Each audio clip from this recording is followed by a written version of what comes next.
It's Roc and Manuch with Jimmy B. Now on ESPN 620, 98.7 FM HD-2, and streaming live at ArizonaSports.com.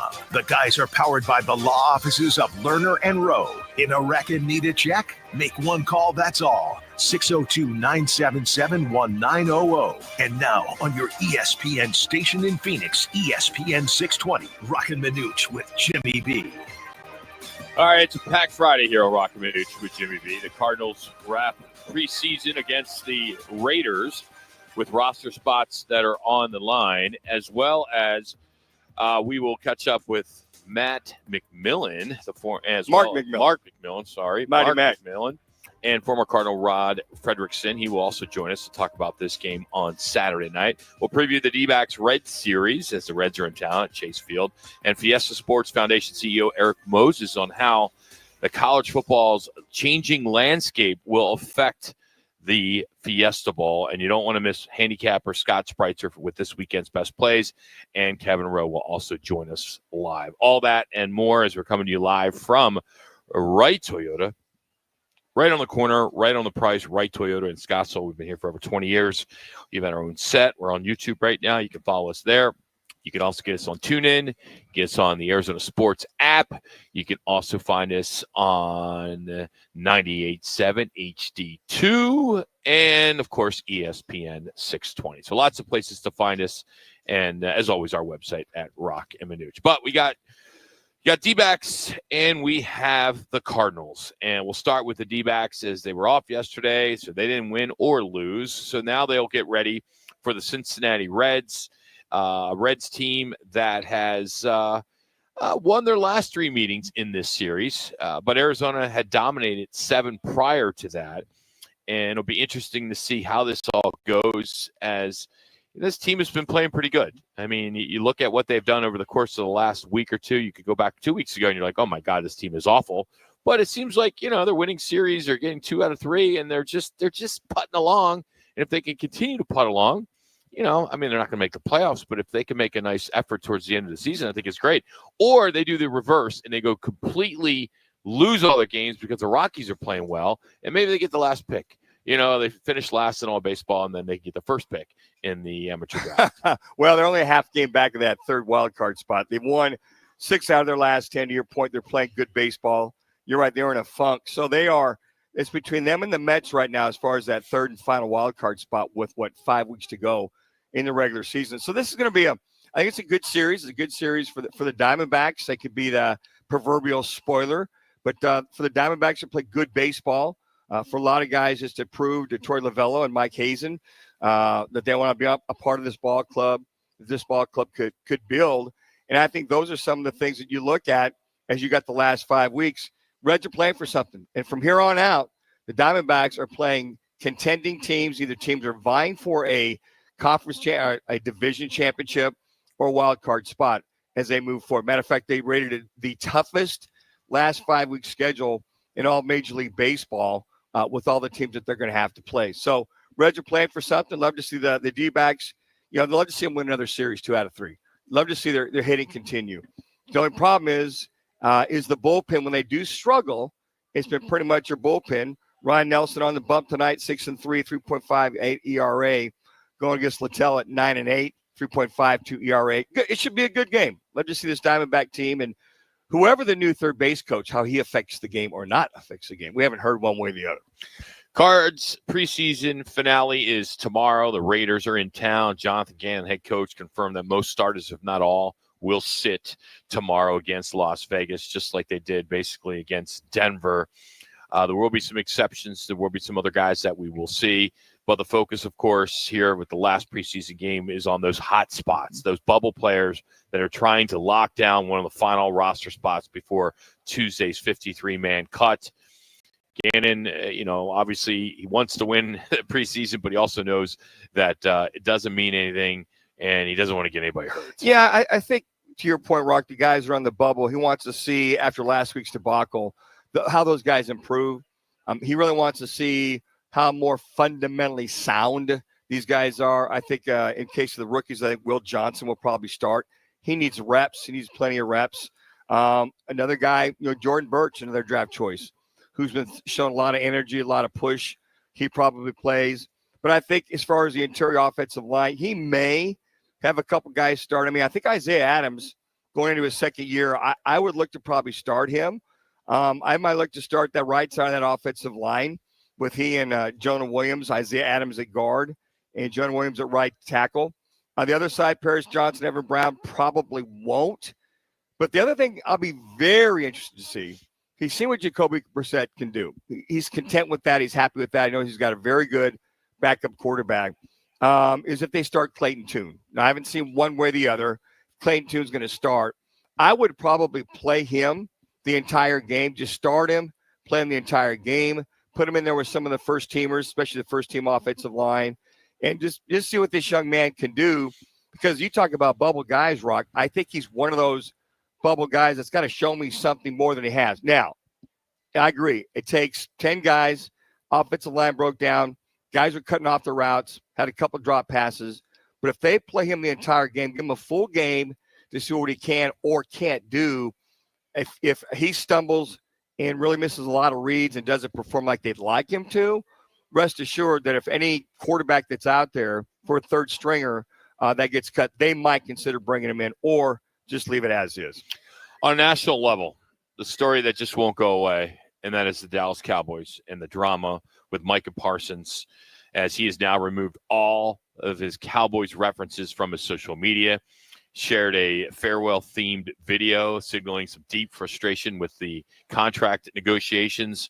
Jerry Jones publicly accused his agent of obstructing the extension talks during an interview with Michael Irvin. He then did an interview with Stephen A. Smith. It's completely out of bounds. It's completely BS. It's amazing how the Dallas Cowboys continue to be the lead on this network. It is just ridiculous. It's a story. Don't get me wrong. Sure. But it's not as big as they're blowing this thing up as. You know, it's not like if this was a Cleveland Brown or a Jacksonville Jaguar superstar, it would not be making news. I would agree like with this that. is. And it's just getting too overblown to the point where it's all they're talking about. And it's frustrating. I'm turning channel. I'm like, I don't want to watch it. It's like, it's the same story. You had the same thing with some of the other players that he has had over the years in Jerry Jones. This is just something it's like a cycle. It's I think your point you made, it's a retread of a story.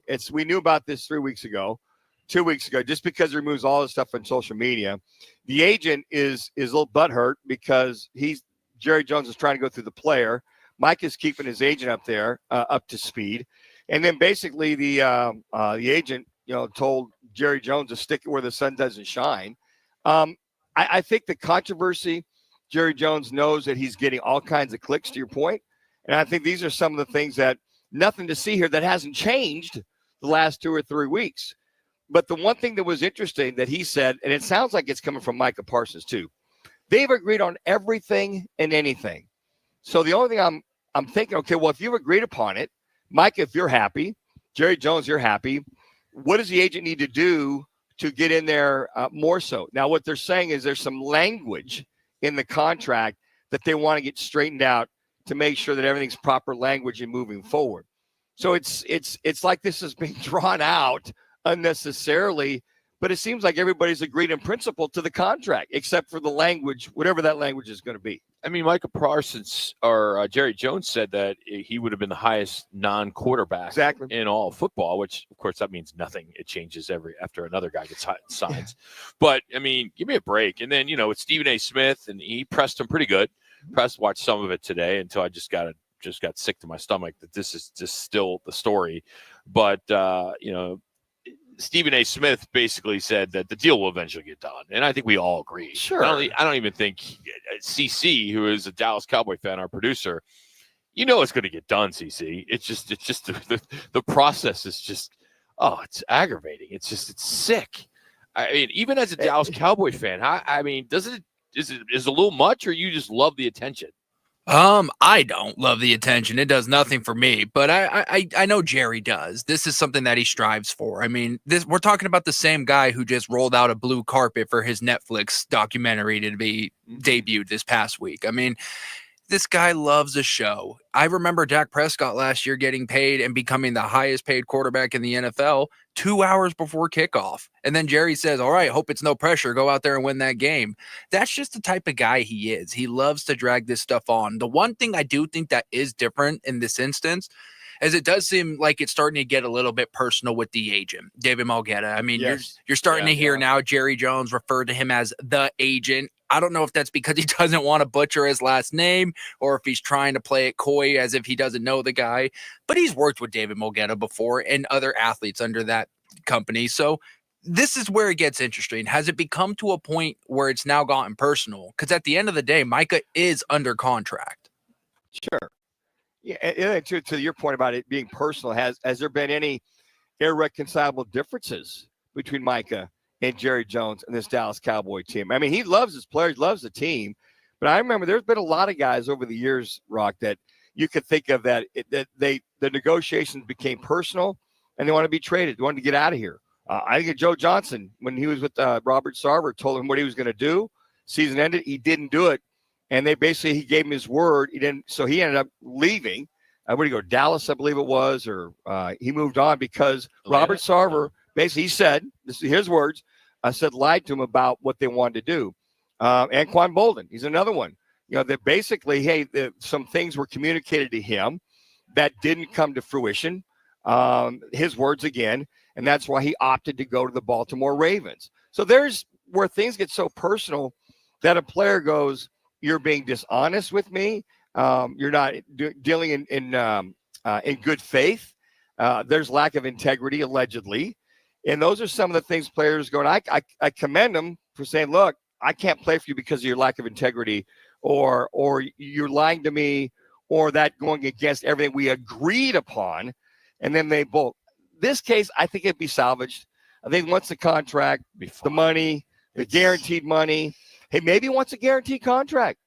I mean, maybe for the next extension, maybe it's 5 or 6 years. He wants a guaranteed contract. He's got 1 year left on his current deal, and if they franchise him, it's another 2 years, right? Yes. So then you're done.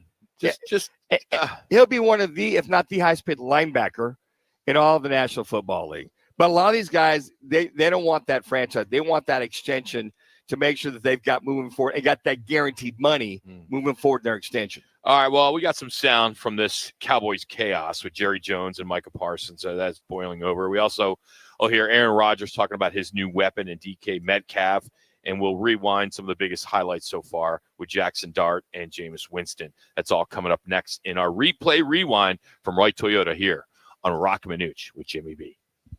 When hot is not an option, Stay Cool delivers. From patios to warehouses, shops to summer events, Stay Cool's Slim Cool Elite and Cool Cube mobile air coolers bring more air for less money. Rust-free, USA built, backed by over 40 years of cooling expertise. Available now at Home Depot, Lowe's, Ace Hardware, Tractor Supply, and Northern Tool. For more information, go to staycool-products.com.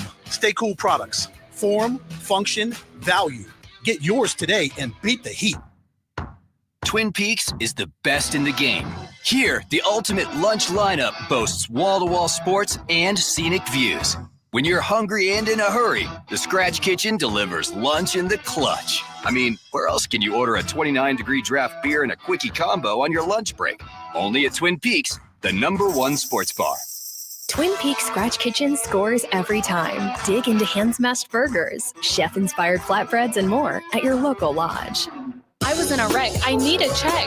Lerner and Rowe is the way to go. I was in a wreck. I need a check. Lerner and Rowe is the way to go. I was in a wreck. I need a check. Lerner and Rowe is the way to go. I'm Attorney Kevin Rowe. Getting rear-ended once is bad enough. Don't let the insurance company hit you again with a lowball offer. Call an experienced attorney who knows how to fight and win. Call Lerner and Rowe today. 977-1900. Lerner and Rowe is the way to go. Call 977-1900. 977-1900. Tired of the same old weekend routine? Then head to Putting World. Experience an elevated 18-hole golf adventure followed by delicious eats, handcrafted cocktails, and live music at our chef-driven restaurant, Bar 19. Enjoy daily specials and happy hour deals that are sure to keep your wallet happy. Birdies, bites, and brews await. Check out this week's live music schedule at puttingworld.com or just swing on by Putting World, located in the Scottsdale Promenade. Eat it, drink it, sink it. Putting World. Rock for RightToyota.com. At Right Toyota, they'd like you to get to know them. Their goal is to make buying your next vehicle the kind of experience that earns your recommendation to family and friends. They invite you to use all of their innovative web tools on RightToyota.com. So if you're looking for a new or pre-owned Toyota, head to their interactive website at RightToyota.com. The right price, the right selection, all at RightToyota.com. Now open in North Scottsdale, it's the Orangedale Lounge. ODs! Right off Thompson Peak and Bell, next to Bash's. Your new favorite dive bar has arrived. Cold drafts, chill vibes, always affordable prices, and the OD Mug Club, a one-of-a-kind membership you won't find anywhere else. No frills, just great people, ice-cold drinks, and a bar that feels like it's always been there. Follow at OD Scottsdale and get the scoop at orangedalelounge.com. Orangedale Lounge. Dive in and drink up.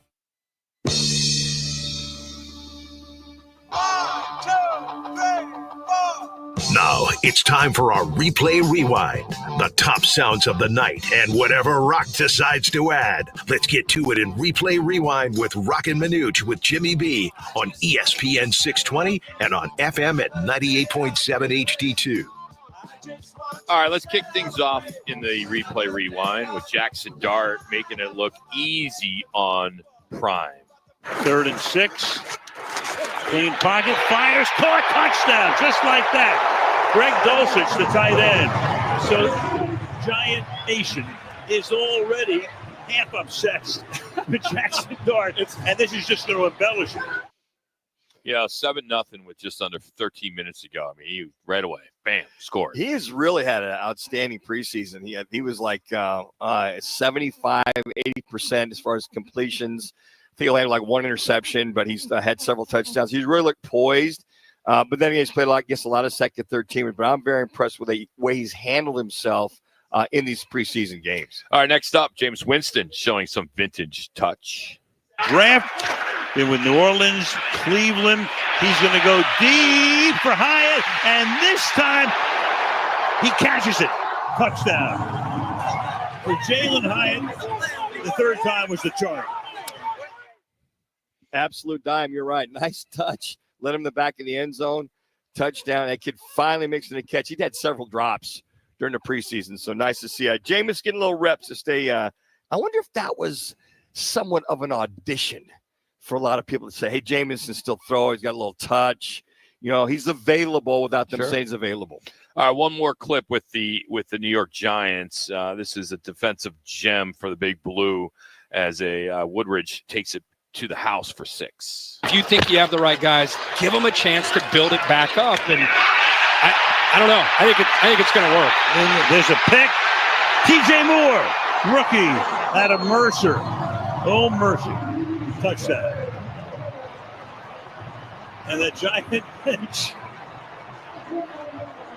Look at this. It looks like 83 guys are out there celebrating a preseason success.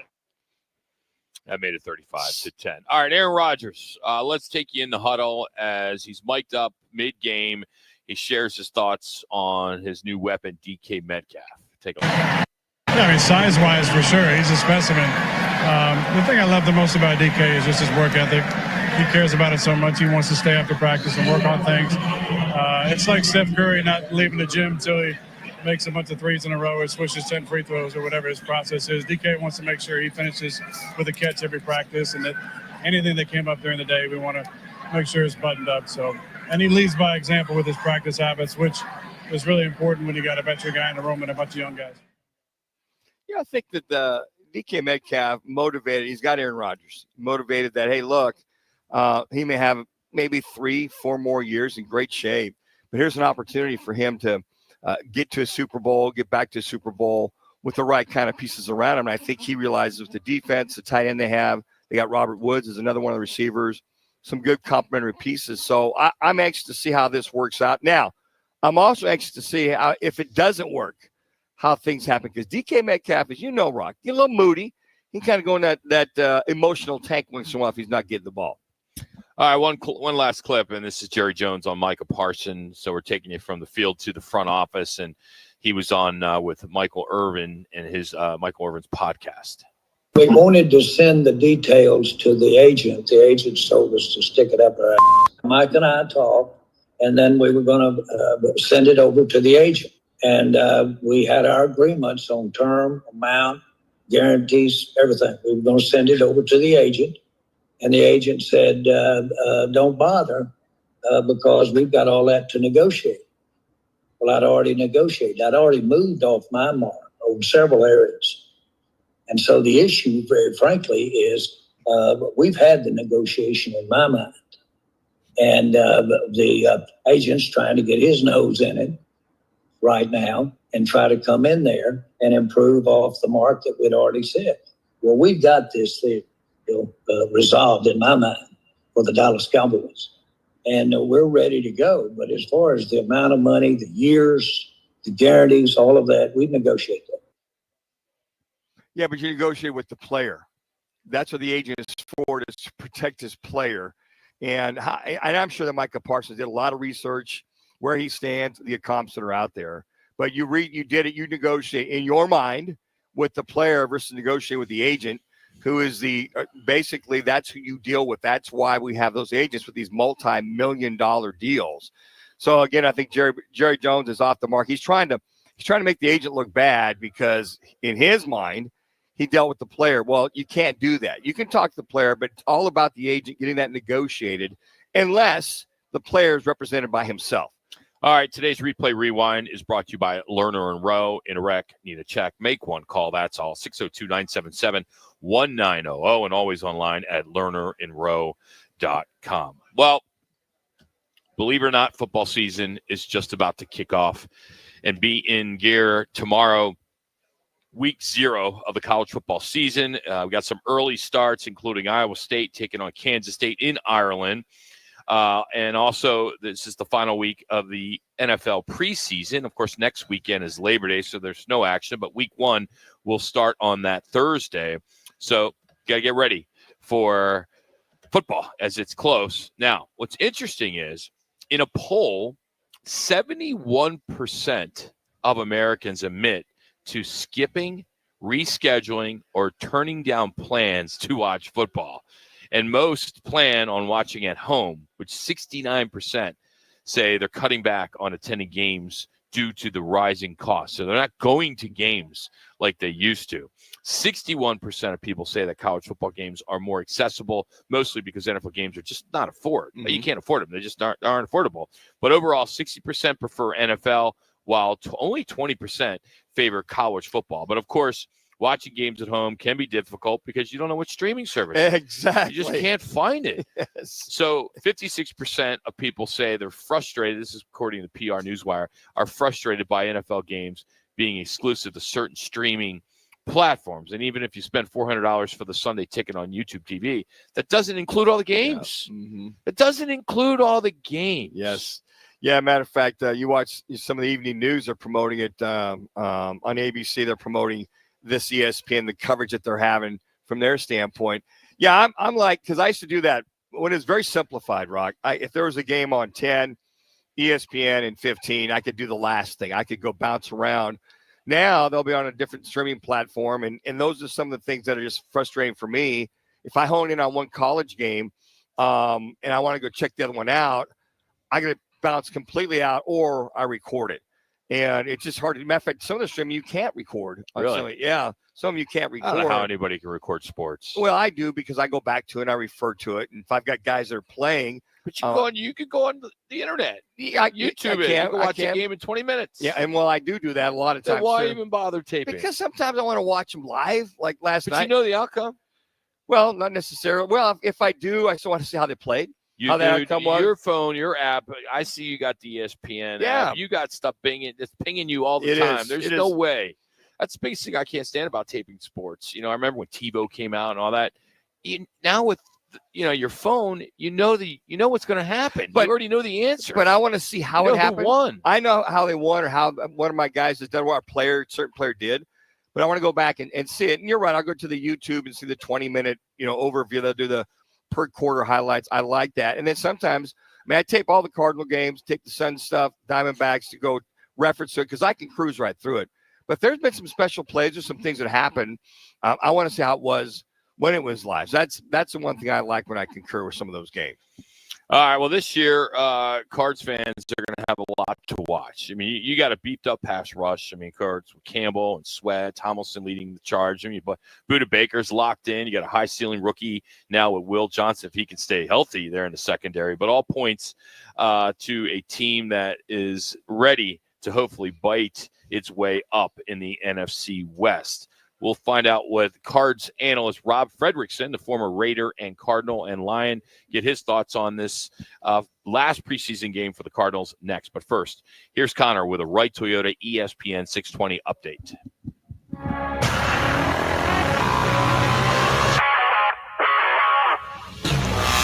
It's now time for your Roc and Manuch with Jimmy B's Wright Toyota ESPN 620 update. I'm Connor Collins.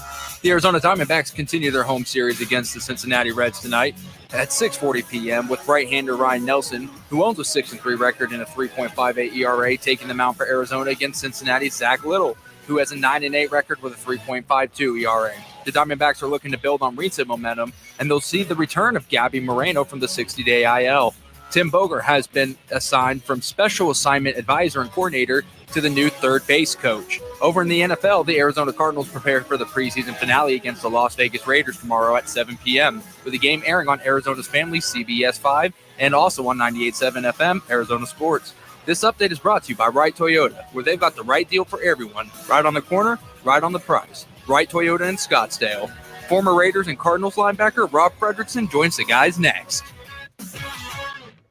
Twin Peaks is the best in the game. Here, your favorite drafts are poured at a frosty 29 degrees, and rare barrel-aged whiskeys are served just the way you want them. It's bigger game days and bolder fight nights.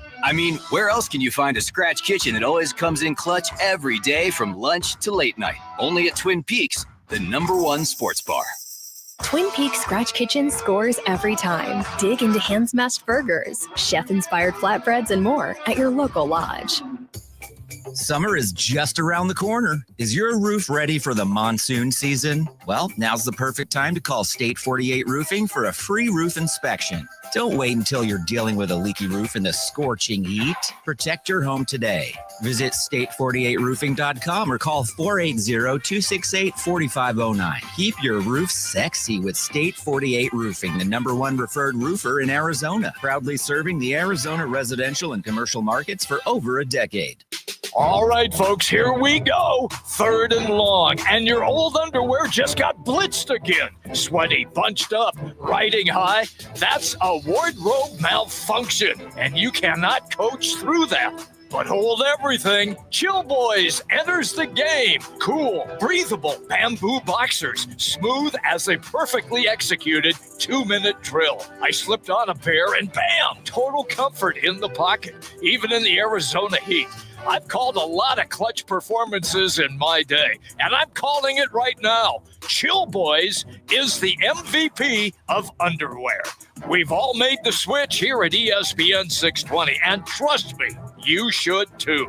Head to chillboys.com, use code ESPN, and get 20% off your first order. That's chillboys.com. Folks, this is a game changer. You cannot afford to fumble. Life's a sprint, and you need a quick pick-me-up. Meet G2G protein bars, the ultimate grab-and-go meal replacement. Whether you're hustling in the office, enjoying a day on the links, or conquering the daily grind, G2G is your perfect fuel. Score an 8-pack at your local Costco's refrigerated section, or explore amazing flavors at G2GBar.com. Quick, delicious, and power-packed.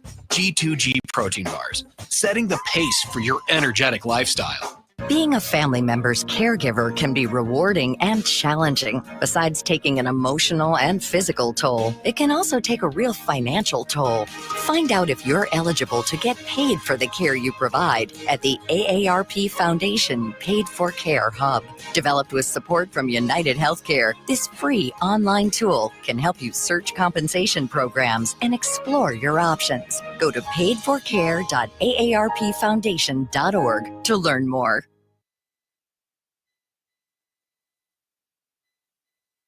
I was in a wreck. I need a check. Lerner and Rowe is the way to go. I was in a wreck. I need a check. Lerner and Rowe is the way to go. I was in a wreck. I need a check. Lerner and Rowe is the way to go. I'm attorney Kevin Rowe. The insurance company's job is to pay you as little as possible. Our job is to get you every dollar you deserve. Call Lerner and Rowe today and let's make them pay. Call 977-1900. Lerner and Rowe is the way to go. Call 977-1900. 977-1900.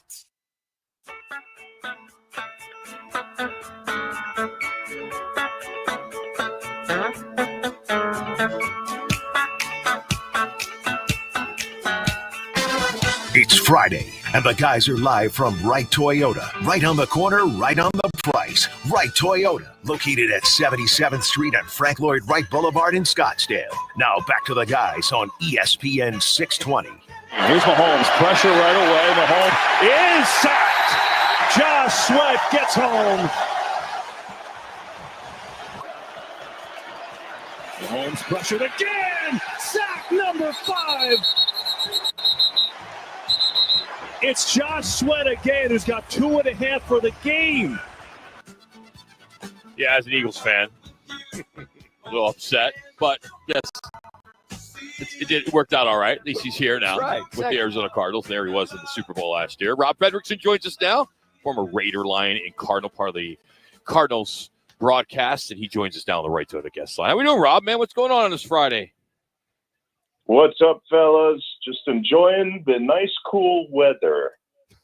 Oh yeah, okay, all right. Yeah, I wish you could say that. You might, unless you're out of town right now. Then you're I'm screwing not. with us. Okay, that was all a right. joke, but it landed pretty flat, I guess. But yeah, okay. it's all right. We'll okay. We'll be good.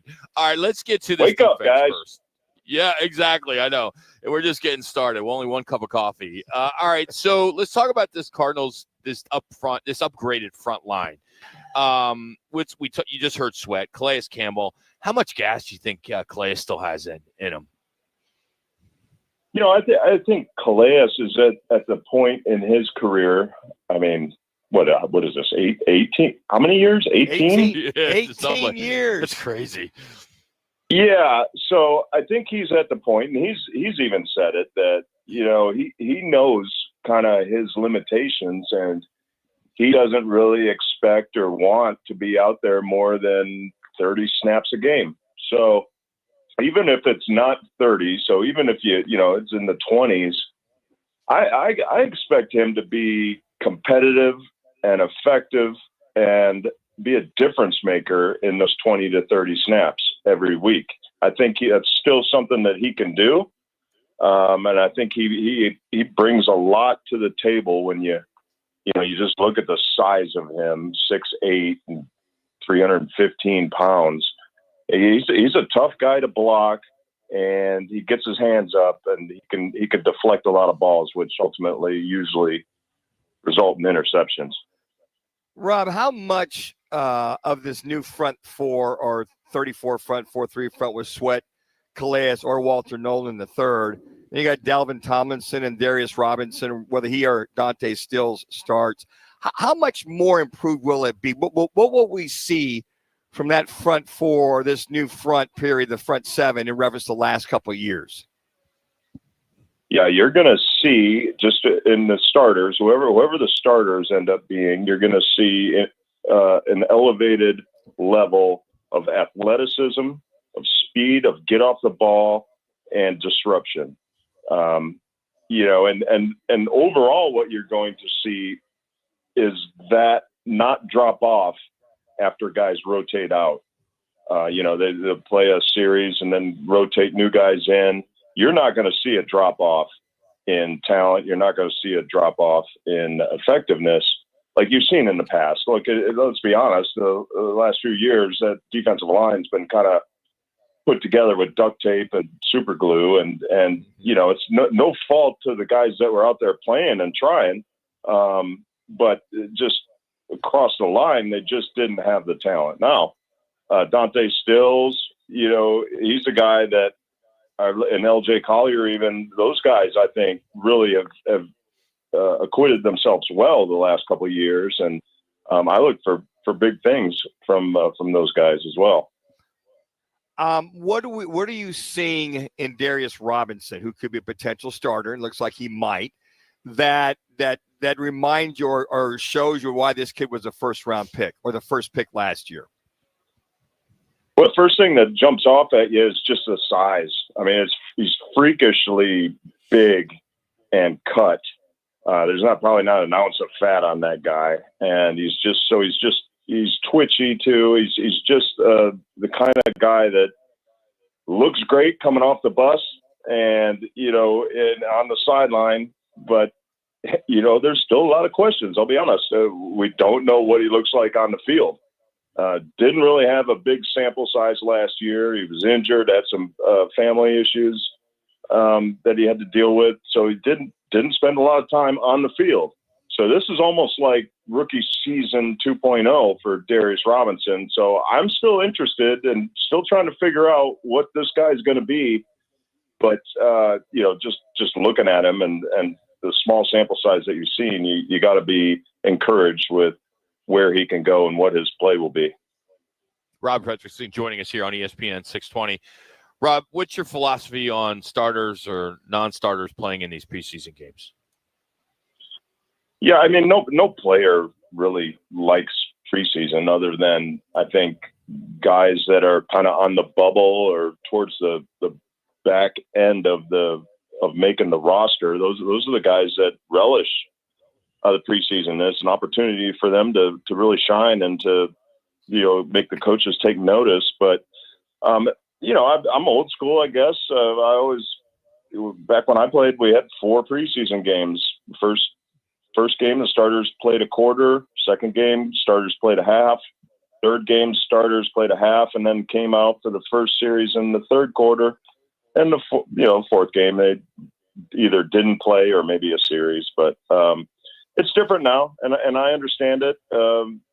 Players are faster, bigger, and the injuries happen, and you don't want that to happen because, let's be honest, after this weekend, nobody's going to care if your starters played in the preseason or didn't. Only thing that matters is when you line up for the kickoff on the first opening week.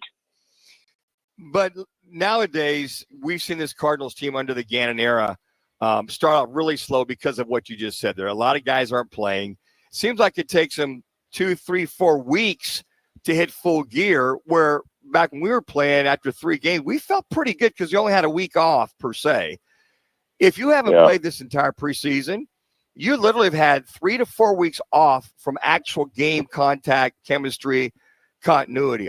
I don't know. I look at the teams that have done very well, the Chiefs, the Eagles, teams that have played their guys, and they come out of the chute guns a-blazing. I don't know. Sometimes I'd rather go that way than the other route. It took them so long to get up to speed. Yeah, and I think there's something to that. I think you do, to a certain extent, especially the guys up front, offensive, defensive lines, tight ends, running backs, linebackers. You need to almost callous your body a little bit and get used to the contact and the hitting and the speed in order to be effective week 1 and come out of the gates really rolling. Now, I don't know if they're getting a lot of physical action in practice. I would assume not. The CBA doesn't really allow for a ton of it anymore. So, it's a different era. Things have changed, and the players just have to be ready week 1, even if they don't have a ton of physical full pads contact reps. Rob Frederickson here on ESPN 620 with Roc and Manuch. When you look at this roster at this point, we still got to wait till Tuesday in the cuts. Is there anything glaring that you see on the roster that there's a void that, hey, they should have maybe addressed this in the offseason? Maybe wide receiver? Yeah, the two position groups that kind of have stood out to me in the preseason would be the inside linebacker position opposite of Mac Wilson Sr. Obviously, he's going to play. He's going to be a star. Total confidence in him. But who's going to be that other player? Is it Akeem Davis-Gaither? Is it Owen Pappoe? Is it Cody Simon? I don't know. All three of those guys have had kind of an up and down training camp, I think, and they've made some mistakes in coverage, but they've done some good things as well. But that's a position that I'm really looking at. Maybe tomorrow night we'll get some more clarity, but also the depth for me in the wide receiver room. Outside of Marvin Harrison Jr., who had a decent statistical year last year, rookie year. There's a lot of unknowns in this wide receiver room. I mean, yeah, sure, you got Greg Dortch, who everybody knows, and Michael Wilson has been here for a couple of years. But there's a lot of unknowns in terms of the depth of that wide receiver room, and maybe it wasn't really addressed in the offseason just because of the very nature of the Cardinals' offense, where it's multiple tight end sets. So there's not really a lot of opportunities for wide receivers in this offense at times. Maybe that's why they didn't address it, but I'm curious to see kind of how this wide receiver room plays out throughout the season. And if God forbid there's an injury to, say, Marvin Harrison Jr., what is it going to look like then? And on top of that, you alluded to some of the rookies that are out there, Cody Simon. In watching Will Johnson at cornerback, I've watched all these last two games. It seems like he's a very athletic kid, but he seems like he's got a long way to go, out of position a few times. You just, take the floaties off, put him in the deep end, let him, not that you'd let him sink, but let him swim or find the side of the pool, or do you let him play, put a safety behind him just in case he misses out on some of these assignments? How would you coach up a rookie like him starting in the National Football League? Yeah, I think he drafted in the second round, and he everybody, I think, consensus was he was a top 10 talent, if not for the injury concerns. So I think he's a guy that you put out there and see what he's made of, see what kind of moxie he has. I mean, he's started at the highest level, Big Ten football at Michigan, and so he's got the pedigree, and he understands the position, and he's got all the athletic ability in the world. So I think you get him out there. Look, we threw out Max Melton, Garrett Williams. Those guys played early and often, and I think that's the way you have to do it now, especially given the injuries that they've had at that position. The depth can be an issue. So I think Will Johnson is going to be relied on early to be an important piece of this defense. Rob, as always, man, thanks for making some time for us. Have yourself a great weekend. Yeah, you too, guys. Looking forward to talking next time. You got it. Rob Frederickson joining us here on Roc and Manuch with Jimmy B here on ESPN 620 98.7 HD2. You'll be able to hear him throughout the season, as well as he's done a great job and played at a very, very high level, first-round pick. All right, he is brought to you today by All City Towing, the largest towing company in the state, place where your career can get a serious boost. They're hiring now, dispatchers, call takers, a lot of tenants. I mean, the list goes on and on. Even got a great 401k with an employer match, paid life insurance, even a monthly fuel allowance. So if you're ready to take that next step, visit allcitytowing.com and just search careers. All City Towing, where your future is on the move. All right, we got to get into some football at 50 on this day and more. And then coming up, the SEC is going to 9 games. What does that mean for the Fiesta Bowl? We'll catch up with the CEO of the Fiesta Sports Foundation and get his thoughts. That'll be coming up here in just about 15 minutes. It's Roc and Manuch with Jimmy B. Who wants to hit LA? Sign up for the Twin Peaks Gridiron Getaway, powered by Roc and Manuch with Jimmy B. Grand prize, 2 tickets to see the Cards at the Rams January 4th at SoFi Stadium, hotel at the Westin LA, and a $500 Visa card. Runner-up scores a $500 big game tailgate at Twin Peaks for you and 9 friends. Scan to score at Twin Peaks or text Peaks to 59925 to enter. Twin Peaks, eats, drinks, scenic views, and football dreams. Beat the heat with AC Experts. Is your air conditioning ready for summer? Don't sweat it. Our certified technicians are here to keep your home cool and comfortable. From routine maintenance to emergency repairs, we've got you covered. Enjoy staycations in a perfectly chilled home. For a limited time, take advantage of our special discounts on new AC installations. Call AC Experts today at 480-386-6980 or visit acexpertsaz.com to schedule your appointment. Stay cool, Arizona. I was in a wreck. I need a check. Lerner and Rowe is the way to go. I was in a wreck. I need a check. Lerner and Rowe is the way to go. I was in a wreck. I need a check. Lerner and Rowe is the way to go. I'm attorney Kevin Rowe. The insurance company's job is to pay you as little as possible. Our job is to get you every dollar you deserve. Call Lerner and Rowe today and let's make them pay. Call 977-1900. Lerner and Rowe is the way to go. Call 977-1900. 977-1900. Football is back, and Big's American Bar and Grill at P83 is your home for football, preseason action, regular season madness, and the perfect place to host your fantasy football draft, all happening at Big's. Ice-cold drinks, loaded burgers, and wall-to-wall TVs, right across from the Peoria Sports Complex at 83rd Avenue in Bell. Head to BigsPeoria.com to lock in your fantasy draft party now. Big's, where the West Valley goes for football. Your child is sick. With those 4 words, the innocence and joy of childhood disappears. But Starlight has taught us 4 other words that make all the difference. The power of play. Happy kids heal faster. That's why Starlight Children's Foundation delivers happiness through gaming, toy deliveries, and more to hospitals across the country. Learn more at starlight.org.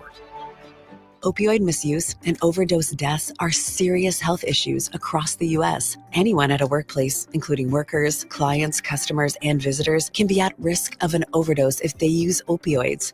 Are you prepared? Consider making non-prescription naloxone nasal spray a part of your workplace first aid kit. Naloxone reverses an opioid overdose and saves lives. Maintain workplace safety, offer training, and always call 911 for a suspected overdose. Visit naloxoneaz.com.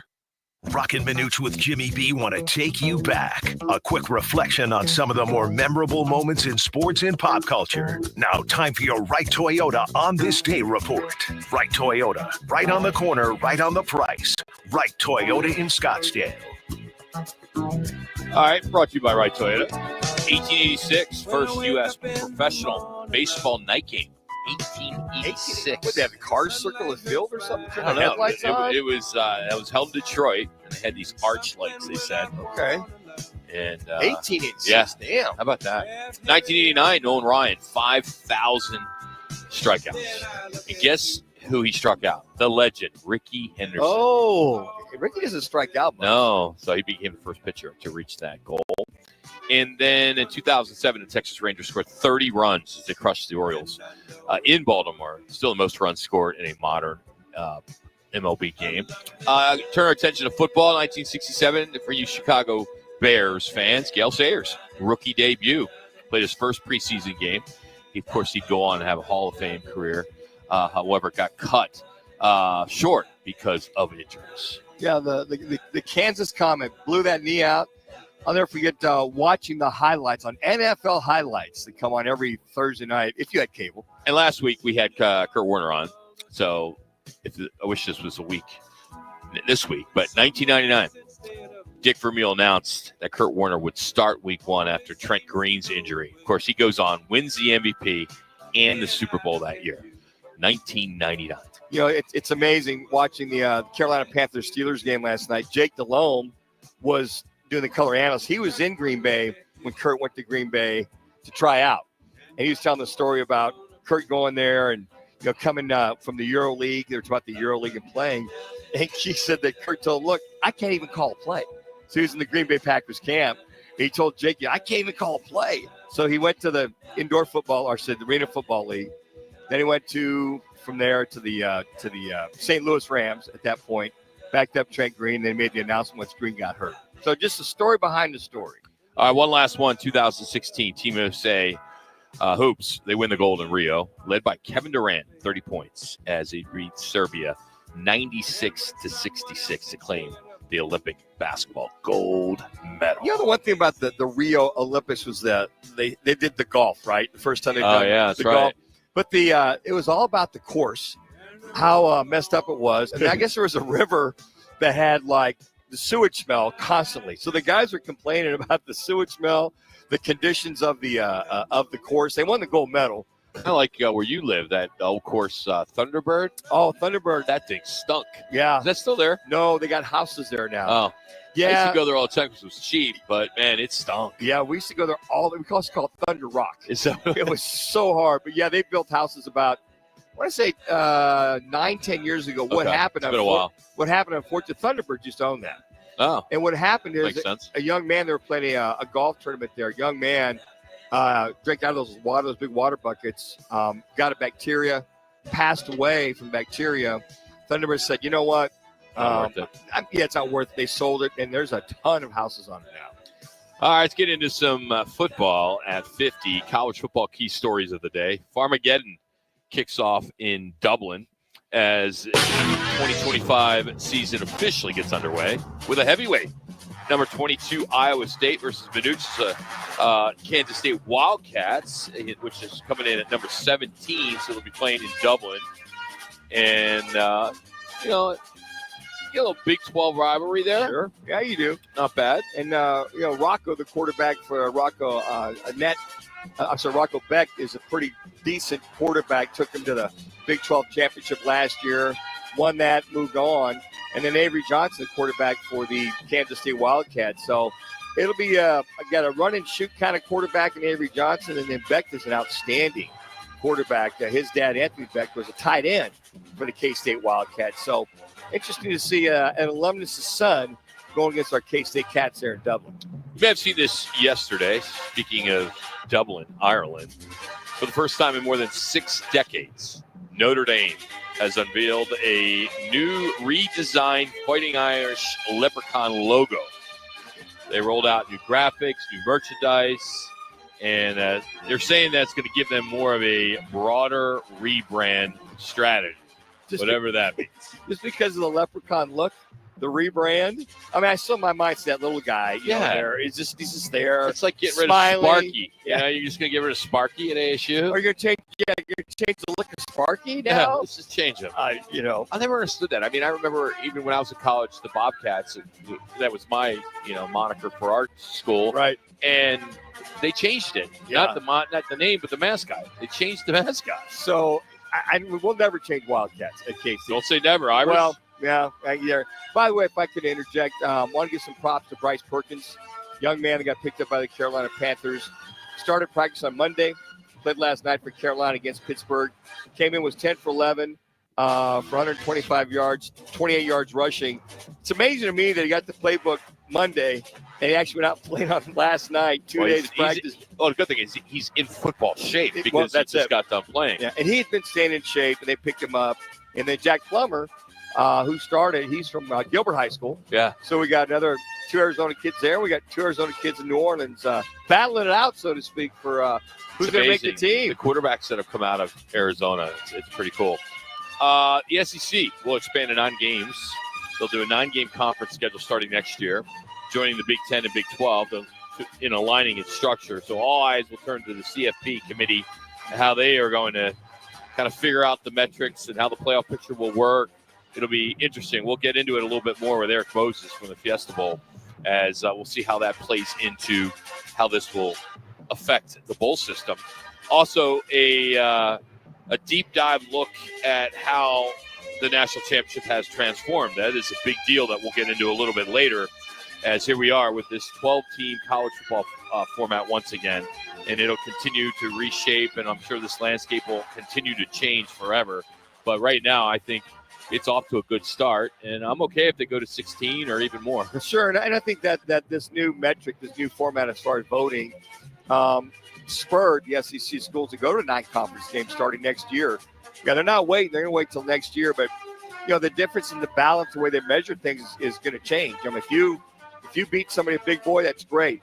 The thing is, if you lose to a big boy, there's not as much weighted as if you lose to a second or third tier team. So they've got to get online, get on par with all the other conferences. Also on the field, going back to Notre Dame, C.J. Carr has been named the starting quarterback. Tennessee has a new transfer portal QB, and Joey Aguilar that will get the start there too. So there you go. A little football at 50 here on Roc and Manuch. No Jimmy B today. Hey, real quick, Brian Robinson traded to the 49ers, who are a little thin. Yeah, that was going to make my NFL football at 50. But if you want to do that during college football at 50, you're more than welcome. Well, I just kind of transitioned there for you, Rock. To say that's a transition. Yeah. So you're transitioning to Eric Moses to talk NFL or to talk college? No, we'll talk college with Eric Moses. Okay, all right. Just trying to keep you on. And for a 6th-round pick, basically I don't know why the Commanders would not want to utilize him more so, but I think with that, him going to the 49ers. They're a little thinner running back, also thinner receiver. So I can imagine they'll look to pick up maybe a couple of guys with I believe Robinson is on a 3-game suspension from there. All right, Football 50 today here on a Friday is brought to you by Putting World. Why? Because starting at 4 o'clock today, you can enjoy a hearty dinner special with a slow-roasted, hand-carved prime rib and juicy steaks. And then they have some timeless sips with Old Fashions and Manhattans. And then you can pair the plate with a $19 of free putting, or I should say $19 of putting. They do it every Friday night, so the prime rib dinner is only $29, $19 for all day putting, old fashions, whiskey sours, all under $10, beer and wine $5. So that's Putting World inside Bar 19 there at the Promenade in Scottsdale. As we mentioned, college football is changing fast. The SEC goes to 9 games. What does this mean with the Fiesta Bowl? We will catch up with the CEO of the Fiesta Sports Foundation, Erik Moses, and then we got Kevin Rowe, we got Scott Spreitzer, and more as we continue from Wright Toyota. Roc Manuch with you today here on ESPN 620 and 98.7 HD-2.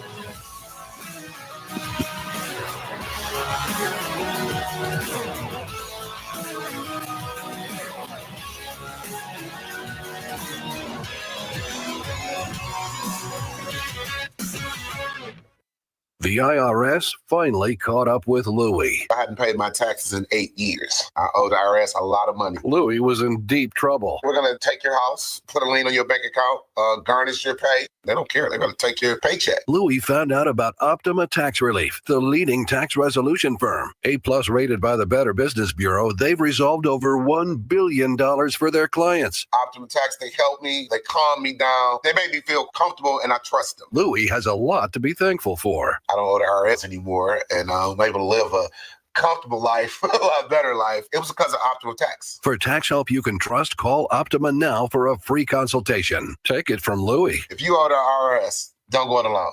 Give Optima Tax a call. They can help you. Call 800-343-6460. 800-343-6460. 800-343-6460. Optima Tax Relief. Testimonial from an actual client. Some restrictions apply. For complete details, please visit OptimaTaxRelief.com. We all hear the radio ads about the IRS. They tell you to be afraid, to be scared, and they try to frighten you into calling. I'm not here to do that. Tax Relief Advocates is different. TRA is here to tell you that if you owe money to the IRS, whether it's $5,000, $50,000, or $500,000, we have a solution. It doesn't matter if you're sitting in your car, at work, or with your kids. No matter where you are, call now. 800-575-9861. Don't lose hope. TRA can eliminate or reduce what you owe to the IRS. Generous programs are now available that can give you a fresh start. Our passion is taxes and helping individuals fix their IRS problems. We have over 1,000 5-star reviews on Google and an A+ with the Better Business Bureau. You don't need to be afraid of the IRS any longer. End your tax nightmare today by visiting us online at TRA.com or call 800-575-9861. That's 800-575-9861. Tax Relief Advocates. Real solutions for real people. It's time to make plans to join Roc and Manuch with Jimmy B for the Dos Equis Sun Devils watch party. ASU on the road at Mississippi State, Saturday, September 6th at Backyard Desert Ridge. Your ultimate tailgate. 40-plus beers, signature cocktails, elevated bar favorites, and the game on massive LED walls. At halftime, 25 fans get a shot to roll for dough. $10,000 on the line. The guys will also host road game parties for Baylor and Iowa State at Backyard Desert Ridge and Utah at Backyard Gilbert. Remember when things were built to last? Well, at Arizona Patio Furniture, we've been handcrafting premium outdoor furniture and custom cushions for over 15 years, right here in Phoenix, using 100% American-made materials. We build it, we sell it, we guarantee it with our exclusive 5-year-plus worry-free warranty. Visit any one of our Three Valley showrooms or go to ArizonaPatioFurniture.com. Mention this ad for free delivery and setup in Maricopa County. Arizona Patio Furniture. Some things are still made like they used to be.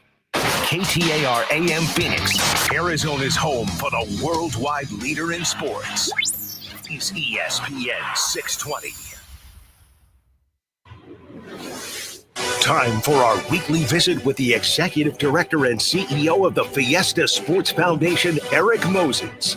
This is our opportunity to take you behind the scenes and talk high-level college football. Erik Moses now on Roc and Manuch with Jimmy B on ESPN 620 and streaming on the Arizona Sports app. I'm assuming, Erik, you're in Dublin right now. What's the time difference there? I mean, I know you'd be at the first game. I mean, you being the big CEO, executive director. I mean, I know it's in the budget to go to Ireland. So what time is it there right now? Dude, come on. Come on. I am just leaving the ASU kickoff luncheon. Oh, I missed that this year. That was so much fun last year. How was it? Was it great? It was good. It was a lot of good energy there. The kids that they interviewed were fantastic. You know, I guess you must be now. I feel a little bit better. You must be boycotting all kickoff luncheons, not just ours. Well, see, I do this radio show on Friday. I wish you wouldn't move them on Fridays. Like, Tuesday, Wednesdays, I could easily make. Well, what we missed, I guess, Erik, is you were the guest speaker at the ASU kickoff lunch. Is that what I understand? So you must have wowed the crowd there, right? I was one of the sponsors who had a couple minutes to address the crowd there and remind them of the 50th anniversary of that 1975 ASU team. Led by Frank Kush that beat Nebraska at the Fiesta Bowl, and many argue should have been the consensus national champions that year. Absolutely. Dan Kush gets a game-winning field goal against those Nebraska Cornhuskers. What a game that was. And I will say this, unfortunately, should the Peach Bowl kind of sort of put the Sun Devils on the map in 1970, that definitely put them on the map. And you're right. They were hosed from being the number one team in the nation. Absolutely. So it was a great crowd. Coach Dillingham got everybody fired up to support the team and activate the Valley, as he says. But all it means is we're one step closer to the college football season kicking off tomorrow. Oh, can't wait. All right. So how does the SEC's move to 9 games affect the 2 bowls that you are responsible for? Or does it at all? I don't know that it affects us with either game. What I think and what I hope it affects is the logjam that we currently have with the CFP in terms of the format that we're going to have for the playoff system starting next year. I think the disagreement, if it were, between the Big Ten and the SEC was SEC seemed to be okay with the 12-man format, and the Big Ten was proposing as many as 28 teams, and they've moved to 9 in-conference games and wanted the SEC to move to non-conference games. So now that that's done, hopefully we can clear these other remaining issues so we know what we're going to be expecting in the postseason starting next year. Did the new metric finally put some meat into who you win and who you lose to, Erik, as far as that's concerned? That's what I read into it. My understanding is that they are working on the strength of schedule metric. In fact, Graham Rossini was telling me the other day that he was going down for the mock selection process that our chair, Judy Burness, and I did a couple of years ago down in Texas. And so hopefully they're going to tighten that up, and that will allow us to get the right 12 teams, 14, 16, 24, 28, whatever it's going to be, we'll get the right ones in the playoff format. Erik, it's just so tough when you look at the SEC and the Big Ten teams. I mean, they have brutal schedules. I don't know how this record strength metric can actually come to fruition. I mean, there's some pretty smart people out there, I guess, that'll be able to figure this out, right? Because this is how does it all trickle down? Yeah, go ahead. Look, I think that the thing we have to be careful about is kind of the conference bias that says, well, these conferences are stronger than those conferences, and therefore any game they play within that conference should be weighted more heavily than others. I think that can be true at the upper echelons of certain conferences, but there are good teams all across this country and in every conference. And figuring out how to weight that properly without having these implicit biases towards particular conferences, I think, is what we're trying to steer clear of. What do you travel across the country. You talk to a lot of ADs. He's in Dublin. Well, if he wishes to go to Dublin, watch those K-State Cats get after it from there. But what is the sense with the playoff, with the metrics, or is it just pretty much business as usual? We have to win. We've got to do the best we can with our schedule and then hope for the best. Or is there something more to that when you talk to a lot of these ADs and maybe even some of the football coaches? I think coaches and players are concerned with what they can control, which is go out and win every game, perform as well as you can to impress whoever's going to be evaluating you in terms of selecting for playoffs and things of that nature. Winning kind of takes care of a lot of things. As ASU saw by winning the Big 12 championship, that solidified their entry into that playoff. So winning is what they're concerned with. I think the ADs want to make certain that their programs have every opportunity to participate in the postseason, which is why you see I think a lot of ADs would tell you they don't mind the thought of expanding the field from 12 because there are more opportunities. Now, if those are hardwired for particular conferences to get automatic berths as opposed to having a lot more at-large opportunities for teams, that's where I think you're going to get the lobbying. So the 12-team playoff, first-round games are at the campus sites. The quarterfinals will be at the traditional New York 6, the cotton, orange, rose, and sugar. Then the semis will be Fiesta and peach. When it's not a playoff year, Erik, how much harder is it to plan with the staff to move forward? We've been fortunate with a quarter and now a semi, but when it's not in that, that level, how hard is it to plan? Well, look, the beautiful thing is once this deal for 26 and beyond is done, if it goes the way that it's been tracking, there won't be such a year. We will be a playoff game every single year.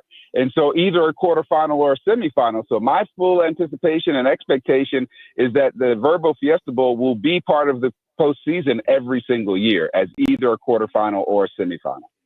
So it'll always continue to be a premier national event. Awesome. That's awesome. Now, when it comes to the Rape Bowl, I know that the time has moved up, which I know a lot of us Yellow Jackets are pretty excited about that. So what are our plans for the Rape Bowl?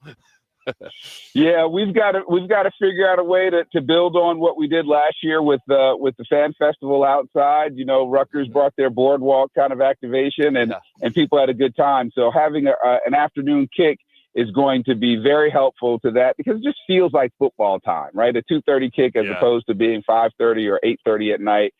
So we're going to try to build on the success we had last year with that fan festival and get people excited to come down and celebrate and pregame and then come inside and see two of the best teams in college football play. So as you look forward, Erik, I mean, this weekend, 0 week, the next week, I got to imagine one of the best college football weekends I think I've ever seen. And I've been around a few short years here and there, but tell me how much that helps to have that kind of a Labor Day prowess of college football that kind of sets the tone for the rest of the year. Look, I think it helps a lot because college football is increasingly having its time encroached upon by the 800-pound gorilla in the sports universe, which is the NFL, who's taking over every day of the week. So getting a head start and being able to get in front of football fans early with some great competition and fantastic games right out of the box, I think allows us to build momentum throughout the season. And now that we have a 12-team format for the postseason, more fan bases are involved for a longer period of time, because if your team loses one game, it doesn't mean your season's over. It doesn't mean you can't possibly compete for a national championship, which we saw with the Sun Devils last year. All right, so you missed the trip to Dublin because of the kickoff lunch, and I understand that with Arizona State. So next week, is it Columbus? I am here next week. I'm going to be here. I'm going to be watching as many games as possible and waiting for the official start of Chapel Bill with my guy Bill Belichick in Chapel Hill with my alma mater playing against TCU on September 1st, man. See, I Roc, think he's going to get canned by the middle of the season. We had Erik on last week. we had Erik on earlier. Was it 2 weeks ago? He's already got his hoodies, his sleeves cut off. Oh yeah, he's good to go. Is that what you're going to see? We're going to see all the college kids with the cut off hoodies and all that. Is that you expect to see that? Are they merchandising that? Hey, yet? Look, we got to sell a lot of merch to pay that $10 million a year that we're paying Coach Belichick. So you probably will see a lot of that. That's a hell of a story, though. I think that's got to be. It's probably ignited the fan base there in North Carolina, hasn't it? All our games are sold out. Our home games are sold out this year. I think it has ignited the fan base. They're talking about us in a way that they wouldn't normally. And, we still have to lace them up and play, but we'll see what happens when we get out on the field. I will say this, and I was telling somebody at the ASU luncheon today, one of the things that I've been really impressed with is hearing the young men on that football team talk about how engaging it is to talk to Coach Belichick about the thing that he knows maybe better than anybody, and that's football. So, Erik, you're going to be able to keep up with LSU, who is reportedly $18 million going toward the NIL funds for LSU. Are your checks clearing? Head those to back to North Carolina? That's why you didn't go to Ireland. You're saving money. Yeah. LSU still has some work to catch up with. Apparently, Texas's $40 million team. So I think we're going to keep seeing these numbers bigger and bigger. Texas is preseason number one, but going in as an underdog into the horseshoe, which is pretty amazing. Erik, thank you. We know you were pressed for time today, so thanks for squeezing us in as always, and we'll look forward to catching up with you next week as well. Thank you, guys. That's Erik Moses, Executive Director and CEO of the Fiesta Sports Foundation, of course, the home of the Rape Bowl, as well as the Verbo Fiesta Bowl, which will be here before you know it. January 8th, it's a semifinal game as the Fiesta Bowl has been elevated from a quarterfinal to a semifinal. And the game is, I believe, at 5:30 local time. So there's no conference tie-ins. It's pure CFP seedings. So we are guaranteed one of the final four teams, and it'll be a great draw out there in Glendale. Yeah, it's going to be awesome to see that. And with the Rape Bowl, that time moving out, we loved it, the 2:30 kickoff, all of us K-State Cats. Mm-hmm. Fun to get down there early. What a great atmosphere. The pep rally, the marching band, Rutgers had their folks. Obviously, us K-State Wildcat, we drowned them out for that game. But you're right, 2:30 kick, get down there, have some lunch, see all the alumni that are down there. Rutgers had their whole thing going on too. But I really appreciate that. And home by 7 o'clock, and have to go down there for an 8:30 kickoff. So Rape Bowl doing a great job as well. All right, coming up, we need one challenger to challenge the counselor as it's the debut of the 2025 Lerner and Rowe over-under pick'em. And if you could beat Kevin Rowe, you'll receive a Lerner and Rowe prize pack. And we need fifth caller at 602-230-0620, 230-0620. It'll be over-under with Kansas State. It'll be an over-under with UNLV. It'll be also one with Fresno State and E.J. Warner, who's getting the start, and the winner and score of the Cardinals Vegas preseason game. So that's what we'll have next. Fifth caller, 602-230-0620. Draft your fantasy team where the real MVPs are at Twin Peaks. Ice cold beverages, wall-to-wall TVs, legendary eats, and scenic views. This is how you fantasy draft. Commissioners score a $50 bonus card, plus $5 for every drafter at the lodge. Lock in your draft party now at TwinPeaksRestaurant.com/fantasy draft. Or better yet, just stop into one of 5 Valley Twin Peaks lodges. Twin Peaks, the ultimate draft day destination. Join the team at the largest towing company in the state, All City Towing. We're hiring dispatchers, call takers, lot attendants, drivers, and customer service personnel. Enjoy benefits like the state's most advanced towing equipment, set work schedules, a healthy 401k employer match, health benefits, employer paid life insurance, and a monthly fuel allowance. Ready to take your career to the next level? Visit us at allcitytowing.com. All City Towing, where your future is on the move. Beat the heat with AC Experts. Is your air conditioning ready for summer? Don't sweat it. Our certified technicians are here to keep your home cool and comfortable. From routine maintenance to emergency repairs, we've got you covered. Enjoy staycations in a perfectly chilled home. For a limited time, take advantage of our special discounts on new AC installations. Call AC Experts today at 480-386-6980 or visit acexpertsaz.com to schedule your appointment. Stay cool, Arizona. Now open in North Scottsdale, it's the Orangedale Lounge. ODs, right off Thompson Peak and Bell, next to Bash's. Your new favorite dive bar has arrived. Cold drafts, chill vibes, always affordable prices, and the OD Mug Club, a one-of-a-kind membership you won't find anywhere else. No frills, just great people, ice-cold drinks, and a bar that feels like it's always been there. Follow at OD Scottsdale and get the scoop at orangedalelounge.com. Orangedale Lounge. Dive in and drink up. At Child Fund, HOPE means helping millions of children living in poverty worldwide grow up healthy, educated, skilled, and safe. And that means safe at home, at school, and online. HOPE means walking this path together, all of us. Because when we work together, we can do so much more. That's right. HOPE includes you. Child Fund, because we need each other.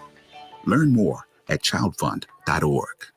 My neighbor invited me to a Wounded Warrior Project event. I didn't know what to expect, but it felt like everyone understood me. We got each other. So I got more involved. I joined support groups with other women warriors, and it helped me realize a new purpose in my life. Through our hands-on programs, supportive community, and ongoing advocacy, we help post-9/11 veterans realize what's possible. Learn more at woundedwarriorproject.org/possible. Time to challenge the defender. Attorney Kevin Rowe from Arizona's full-service law firm Lerner and Rowe. In a wreck and need a check, just call Lerner and Rowe at 602-977-1900. At Lerner and Rowe, no fees unless you win. Now, Counselor Kevin Rowe on Roc and Manuch with Jimmy B on ESPN 620. Is this Kevin Rowe? The Kevin Rowe. Wow. Of Lerner and Rowe. Back in the United States, Kev? What's up, guys?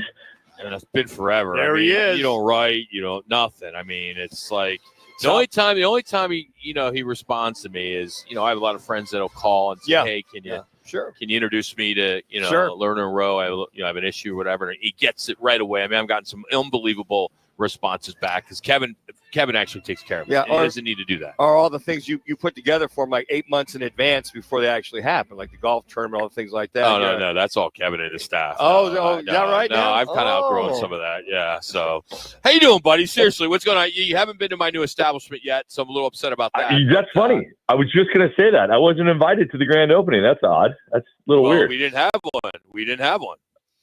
Dude, it's so popular. You just opened and hoped people were going to come? And where you even need a code. You would need a code to get in there, Kev. It's that busy. I mean, literally, I'm not even exaggerating. We are slammed. You got to admit, it's a small place. But fantastic to hear. I love it. Yeah. Justin just keeps asking. Yeah, not that you're chopped liver or anything like that, Kevin. No, I went to Kevin. I'm like, you want to invest? And he's like, no. I'm like, Kevin could have been a great investor. Oh, for us. yeah. You got an attorney on the roster. That would be cool. On the board? Yeah, on the board. Yeah.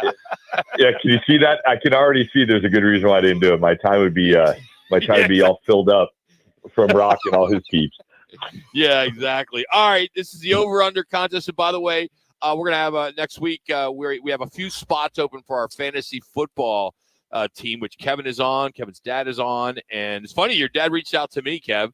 Hey, what's going on with the fantasy? He's ready to go. He gets fired up. He gets fired up for fantasy, man. He says he has to redeem himself from last year. All right, we have four picks here, and you're going against John in Phoenix. So K-State quarterback Avery Johnson will have over or under 300 yards of total offense against the Iowa State Cyclones. Over or under 300 yards. Yeah, big game starting out in Ireland. Big game. Yeah, buddy. Isn't that cool? Yeah. Go Cats. Go Cats. I was going to say, isn't there some affiliation with your co-anchor over there, your co-personality with K-State? Co-anchor. Yeah. Come on, co-anchor. Every man a Wildcat. EMAW, a co-host. Whatever. Is that a backhanded compliment? No, Kevin likes TV. You know, it's yeah. Okay. This is John and Jay and that rich guy. Yeah. Go ahead. There it is. All right. So here's what I think. One, it's kind of great. Games in Ireland. I was going through this trying to figure out, because I'm not a big K-State fan, unlike Manuch, but I am an Iowa State fan because of that kid that Manuch trained. So trying to figure out how this is going to work here. I did research that Iowa State had the #1 passing defense last year, and we got a lot of returners. So I'm going to go with the under. There'll be a lot of running going on, no doubt. But I think as a total, I don't think he's getting total offense over 300. So I'm taking the under. All right, CC, what's John going with? Over or under? John went with the under.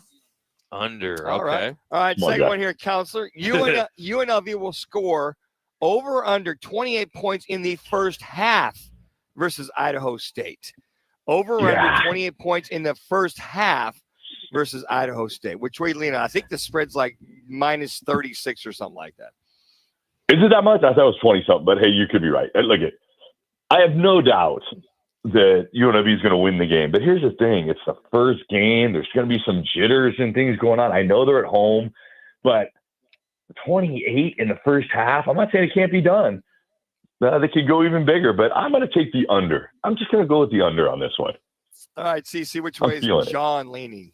John went with the over on this one. He's taking the over for the UNLV offense. All right, now he went the other way. Sorry, John. All right, here we go. Fresno State quarterback E.J. Warren, who is the son of Kurt Warner, will throw over or under 275 yards versus Kansas University. Over under 275 yards. Okay, so hold on here. Is Kurt a listener? Because that's going to frame how much he was on our show last week. Yeah, we bumped you for him. But yeah, so he was on last week. Okay. Do you know where he played last year, E.J. Warner? Oh, yeah. Yes, we do. Yeah. Did my daughter go to that same school? Yes, the Rice Owls. Yes, before that time. The Rice Owls. The kid's got 37 interceptions over the last 3 years. Okay. I mean, I don't know which way. Are we allowed to count interceptions as yardage too? Because then we could probably get over the 275. I'm taking the under. Wow. Oh, wow. Ouch. Ouch. Wow. What did John go in Phoenix there, CC? John went with the over.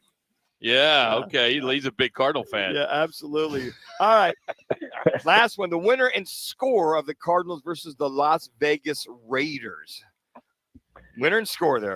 Manuch, I'm more annoyed that I'm even talking about this game. It's just a useless game. I don't know. Who cares? Okay. Can we go with that one? Wow. Is that an option? Wow. Who cares? Little test. Now you're questioning my over and unders that I've been doing for like the last 20 years with you on a game that the score will probably be 12-7. Okay. So I'll stick with the home team. I'll stick with the Cardinals, so can't yell at me. Only Kurt Warner can. Stick with the Cardinals. And I'm going to go, I don't know, man. I will go with, I'll go with 17-10. How about that? Okay. All right, CC, where'd John go with? John went with the Cardinals 24-17. Did you not get your afternoon nap or something today, or not get your coffee? You're a little feisty. Well, he's got offices in other states too. Oh. So we're streaming everywhere on YouTube. Yeah. So he's got to be. I think I'm just still frustrated. I was never invited to go to this new Orangedale bar. It's just so frustrating me right now. Yeah, whatever. Carrying over. That's bull. That's bull. You know damn well. I don't want to hear that. And it's just, and it was in your old hood too. You could have walked there where you used to live. I mean, it's right there. And you think about it, Kev, that's where we met. We met in that area of town. I mean, that's where all the other guys that I've met have been there. BB and all those guys that we know, they've all showed up. I get it. You being an attorney. When is the show out of there? When is the show broadcast out of there, big guys? Thinking that like 2 more weeks. We're building a new patio today. So the patio, I think, gets done today or tomorrow. Once the patio is set, we will definitely be broadcasting there. Do I hear you've been an appeal coming to this not being invited? Is that what I'm hearing? An appeal. Yes, an appeal. Hey, so on a serious note, I may go as long as you have misters on that patio. I may show up for the opening of your debut up there. Well, we don't have misters, but we're working on that. We've been up we've been only open for 3 weeks. Come on. All right, let's get to something more important, though. Let's get to something more important because you guys just finished up the Lerner Rowe Gives Back backpack campaign in multiple cities. Just give us a quick, rundown on how that all went because the Instagram it went everything fantastic. was amazing. So, yes, we had a tour that included multiple states, but let's just talk about Arizona. Arizona, we had Phoenix, Tucson, Bullhead City, and Yuma. And in those 4 locations, we gave over 4,000 backpacks filled with school supplies out. Awesome. It was wonderful. Our staff this year just knocked it out of the park. So instead of being really transactional and cars driving up, giving the backpacks, school supplies, and leaving, we made it more of a carnival-esque type atmosphere where we had face painters, we had balloon makers, we had free food. In Phoenix, we had Taco Spot helping us out, giving away free food. We had free drinks. It was great. It was just a great turnout. And thanks to a lot of not only our staff, but we had a lot of people helping us promote it, and GCU for giving us the opportunity to actually use their space, it was great. Everything was fantastic. Truly excited. Over 4,000 backpacks in Arizona within like a week span. So it was really fantastic. We also just finished up our Christmas in July, which is social media driven, where we give a gift of $500 up to $500 a day, except for Tuesdays, up to $1,000 a day for gifts given away. So that's great. And to be honest, Rock, as we always say, we're sitting in here, we're planning for our next big stuff, which is the Thanksgiving meals. So we got to lock in those dates right now to make sure everybody's going and get all the supplies and everything we need for that. And it sounds crazy because it's the end of August, but it's right around the corner. We got to start that up first week in November. So a lot of stuff going on here. Our grant cycle just closed, and we've given over $300,000 worth of grants to a bunch of different organizations in Arizona. So it's been fantastic. Fantastic. Been really good. Blessed. Very blessed. That's awesome. Good job, Kevin. All right. Well, I'll make sure I get that invite out there, so you'll get up to Orangedale one of these days, and I'd love it. I'd love it. Congratulations on the bar. That's awesome, man. It, buddy.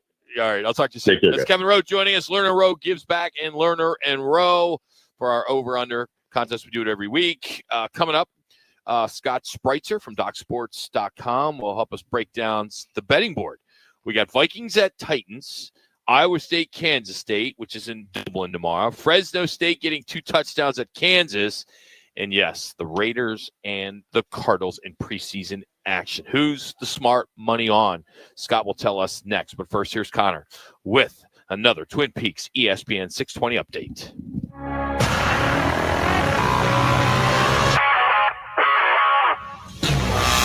It's now time for your Roc and Manuch with Jimmy B's Twin Peaks ESPN 620 update. I'm Connor Collins. The Arizona Diamondbacks continue their home series against the Cincinnati Reds tonight at 6:40 p.m. as right-hander Ryan Nelson, who owns a 6-3 record with a 3.58 ERA, is taking them out against Cincinnati's Zach Little, who has a 9-8 record and a 3.52 ERA. Diamondbacks are looking to build on recent momentum as they also expect the return of Gabby Moreno from the 60-day IL. Tim Boger is going to be stepping in from a previously special assigned advisor and coordinator as the new third base coach. Over in the NFL, the Arizona Cardinals prepare for the preseason finale against the Las Vegas Raiders. That game is tomorrow at 7 p.m., and you can catch it on Arizona Family, CBS 5, and listen at 98.7 FM. Draft your fantasy team where the real MVPs are at Twin Peaks. Ice cold 29-degree beers, wall-to-wall TVs, legendary eats, and scenic views. This is how you fantasy draft. Twin Peaks, eats, drinks, scenic views. Scott Spreitzer next. It's back. Sign up now for the Roc and Manuch with Jimmy B annual Pro Football Pick'em contest, powered by all 5 Twin Peaks locations. Pick the winners each week, score great prizes all season long, and earn bragging rights until next year. And don't forget, the guys are live every Thursday from 1 to 4 to kick off your football weekend at one of the 5 Valley Twin Peaks lodges. It's free to play and easy to join. Just head to fanpick'em.com. That's fanpick'em.com, powered by Twin Peaks. Eats, drinks, scenic views, and your home for pro football. When hot is not an option, Stay Cool delivers. From patios to warehouses, shops to summer events, Stay Cool's Slim Cool Elite and Cool Cube mobile air coolers bring more air for less money. Rust-free, USA built, backed by over 40 years of cooling expertise. Available now at Home Depot, Lowe's, Ace Hardware, Tractor Supply, and Northern Tool. For more information, go to staycool-products.com. Stay Cool Products. Form, function, value. Get yours today and beat the heat. Remember when things were built to last? Well, at Arizona Patio Furniture, we've been handcrafting premium outdoor furniture and custom cushions for over 15 years, right here in Phoenix, using 100% American-made materials. We build it, we sell it, we guarantee it with our exclusive 5-year plus worry-free warranty. Visit any one of our Three Valley showrooms or go to ArizonaPatioFurniture.com. Mention this ad for free delivery and setup in Maricopa County. Arizona Patio Furniture. Some things are still made like they used to be. Need to feed a crowd? Let Venencia's bring the flavor to your next event. We know you have a lot of options when feeding a large group. Ordering directly from Venencia's means you get the best service and the absolute best pricing. There's no per-person fee. Just tell us how many people you need to feed, and we'll come up with the perfect plan to ensure everyone's well-fed and happy. Grad party, office celebration, family reunion. Invite Venencia's to the table. Text catering to 411-24/7. That's catering to 411-247 or Venencias.com. Diane from Michigan, a disabled senior citizen trying to get by. Henry from Florida, a veteran fighting to make ends meet. Elena from Arizona, a mother struggling to feed her daughter. Hi, I'm Connie Britton, and I support Feeding America because they help provide over 6 billion meals to people in need each year, like Diane, Henry, and Elena. Learn more at feedingamerica.org. Feeding America. 200 food banks strong. You said you'd never buy your kid candy from the checkout aisle or forget extra diapers. You'd never lick your thumb to clean their face. Never, ever become a minivan mom. So when you say you'd never leave your child in a hot car, know it can happen. Cars get hot fast, and kids can be at risk in temperatures as low as 60 degrees Fahrenheit. Never happens. Before you leave the car, always stop, look, lock. Brought to you by NHTSA and the Ad Council. Now, sports gamblers, Scott Spreitzer, one of the leaders and most trusted names in the country. Nobody watches and studies games more than he does. From TalkSports.com, here's Scott Spreitzer, exclusively on with Roc and Manuch with Jimmy B on ESPN 620. All right, Scott Spreitzer, DocSports.com. You follow him on X at Scott Wins. We got Vikings at Titans. We'll dive into that game, then followed by tomorrow's game to start off the morning. Iowa State, Kansas State, Fresno State at KU, and then the Raiders and the Cardinals as Scott joins us down the right side of the guest line. How are we making out today, buddy? You ready for week zero of college season football? I am all ready and ready to go and can't wait to wake up tomorrow morning, grab a cup of coffee, and tune in to Farmageddon, guys. Yes, absolutely. And today I want to make sure, Scott, that I know that Pete Carroll is not the head coach of the Seattle Seahawks like I did last week, because I know he's in town. I know he's here. He's listening because he's here to play the Cardinals tomorrow. Not that we didn't Vegas. remind Rock about that. I got killed all week on that one, Scott. So. Well, let me write that down. I got to. No, I'm kidding. All right, let's start with Vikings at Titans. I believe it was plus 3.5 for Vikings. Now it's kind of maybe a 4. Where is it going, and why do you think the line has moved a little? Yeah, most books are around 3.5 in this one, and it is one of those preseason line move angles that I've kind of been talking about the last couple of weeks, where you play against line moves of 1.5 points or more. It lost last night, but the last 60-plus plays in preseason action with this line angle, you've hit about 65% against the spread. So it's been really good. Tennessee got the movement. They were a pick at one point, and they've been as high as 4.5 throughout the week. Right now, as you mentioned, mostly 3.5, as money has come in today on Minnesota. But there's been talk that Tennessee is going to play their starters more than the Vikings will play theirs. And, I lean more towards the under in this one, guys. The teams have combined for a grand total of 5 offensive touchdowns this season, this preseason. So that's 4 games combined, 5 offensive touchdowns between the two. And Minnesota did not reach pay dirt at all last week. So I think we got a case for an under. That total sitting right around 35. All right, Scott, enough of the appetizer. Let's get to the meal. Let's get to the real. Tomorrow morning, 9 o'clock, at least Vegas time and Arizona time. Iowa State taking on my Cats. The Cats -3 last time I looked. You got Rocco Beck, the quarterback for Iowa State, outstanding quarterback. And then you got Avery Johnson, outstanding quarterback for our Cats. Which way do you see this one playing out? Well, the first thing that I noticed is this move this week. Everybody was kind of waiting around to see what the weather was going to be like in Dublin. And when it turned out that the forecast was going to be decent, the total leaped 2 points up to 51. So that total set it up a couple of points higher than it was 4 or 5 days ago. But yeah, you're right. I mean, Iowa State gets 12 starters back, which is, huge these days when you talk about a transfer portal. But Rocco Becht is back. They've got to replace, though, what was an excellent receiving core for the most part. Not all of them, but most of them. And that might not, they might not gel right out of the blocks against a good K-State team, having to replace all those receivers. But, and they play that 335 defense. That can be tough on some teams that aren't used to it. But K-State's not only used to it, they've seen it in the same conference, but they've had as much time this month that they've wanted to prepare for that on defense. I love their backfield, talking about K-State. Avery Johnson leading the way. To me, Chris Kleiman is the best coach. I have him as the highest power-rated coach of the Big 12, so there's no issues there. And then they got a little bit of revenge for whatever that matters, 29-21 loss last November. And if you watch that game, K-State outgained Iowa State. They held the Cyclones to 324 yards on 4 yards per play, but they had 2 key turnovers. And I think they come back here and they win this game and get the cover. I like it by about 7 points here. And no, Manuch, I'm not trying to jinx your team here. I think K-State's legitimate.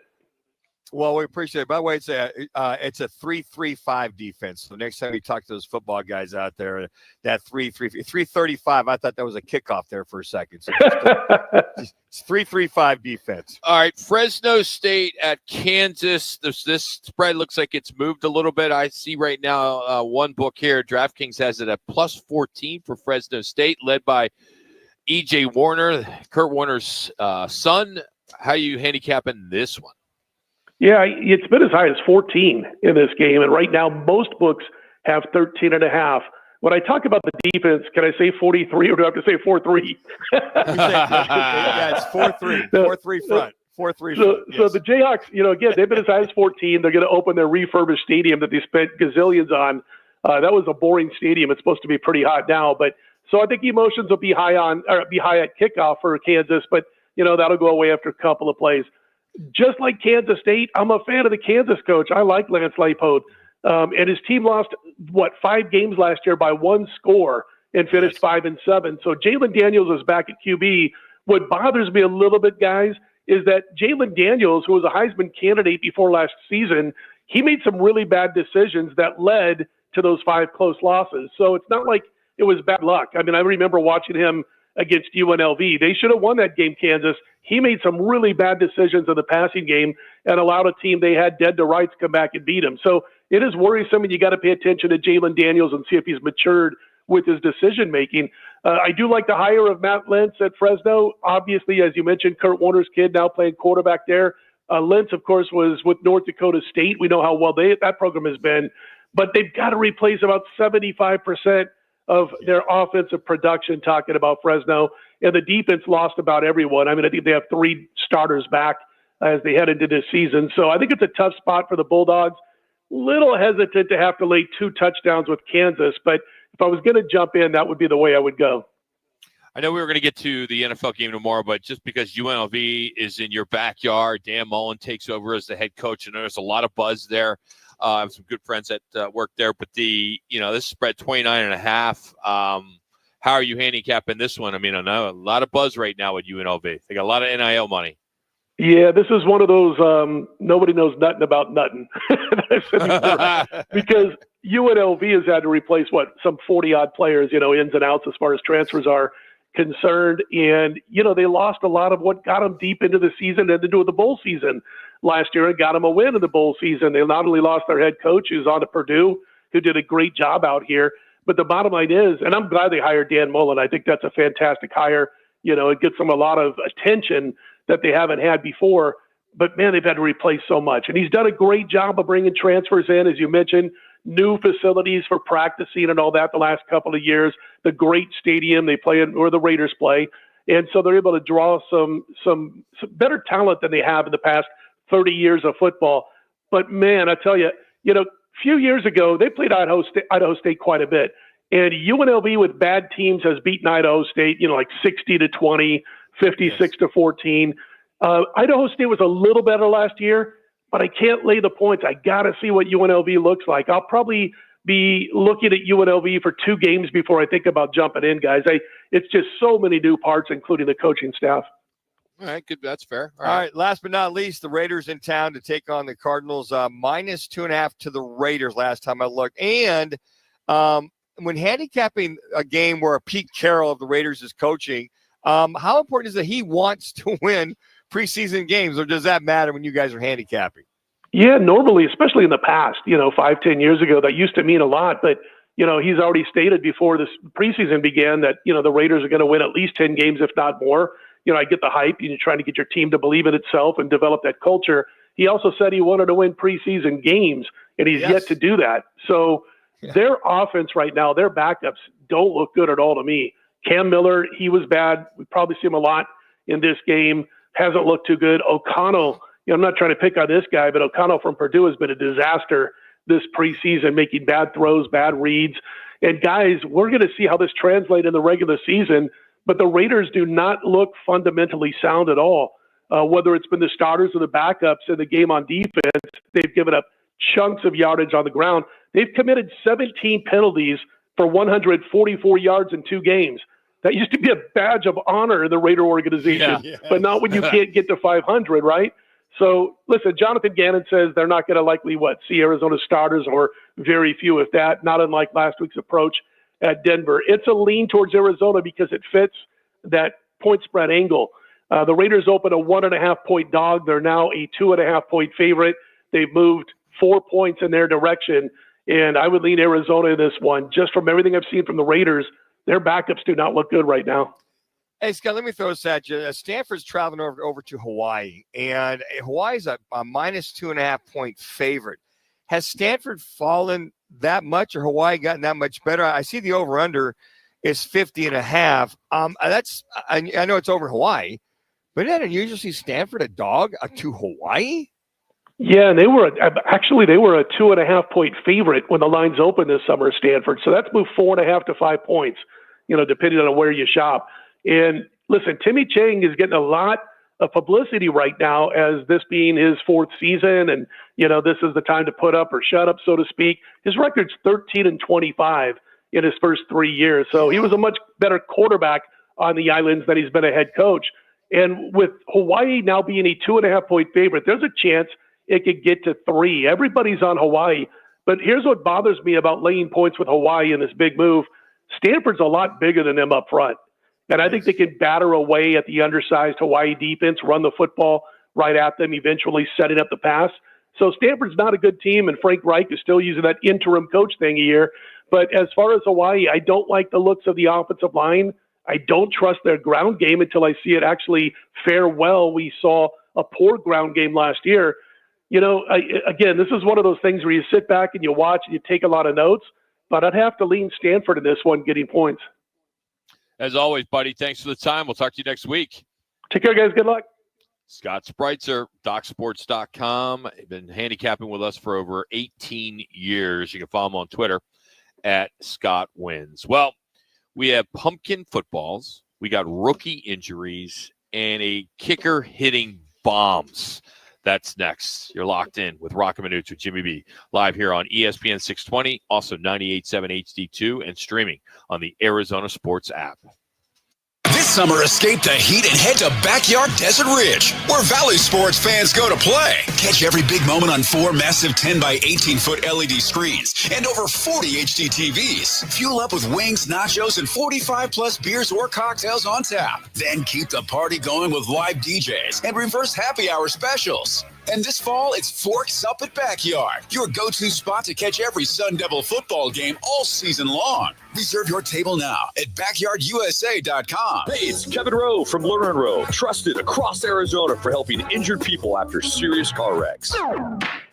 And I'm Sean Forrester, managing attorney at Lerner and Rowe Law Group. We may sound alike, but Lerner and Rowe Law Group is a completely separate firm focused solely on criminal defense. We handle serious felonies, DUIs, and misdemeanors with decades of courtroom experience. If you're facing criminal charges, don't wait. Call Lerner and Rowe Law Group now at 602-977-1900. Lerner and Rowe is the way to go. Call 977-1900. Hey, Manuch here. As a former NFL quarterback, I've taken a few hits, but nothing worse than bad underwear. Sweaty, itchy, riding up. Now that's a daily sack nobody needs. The crew at Cho Boys sent me their boxers and boxer briefs, and I'm telling you, these are the real MVP. The bamboo pairs, game changers. Cool, soft, breathable, like calling the perfect audible for your lower half. Even out in this Arizona heat, Cho Boys keeps me comfortable and focused. I've swapped out the old gear. Now I'm Team Cho Boys, and the whole squad at ESPN 620 is too. Try one pair, you'll feel the difference. Hit up choboys.com, use code ESPN, and get 20% off your first order. That's choboys.com for underwear that protects the pocket and keeps you cool in crunch time.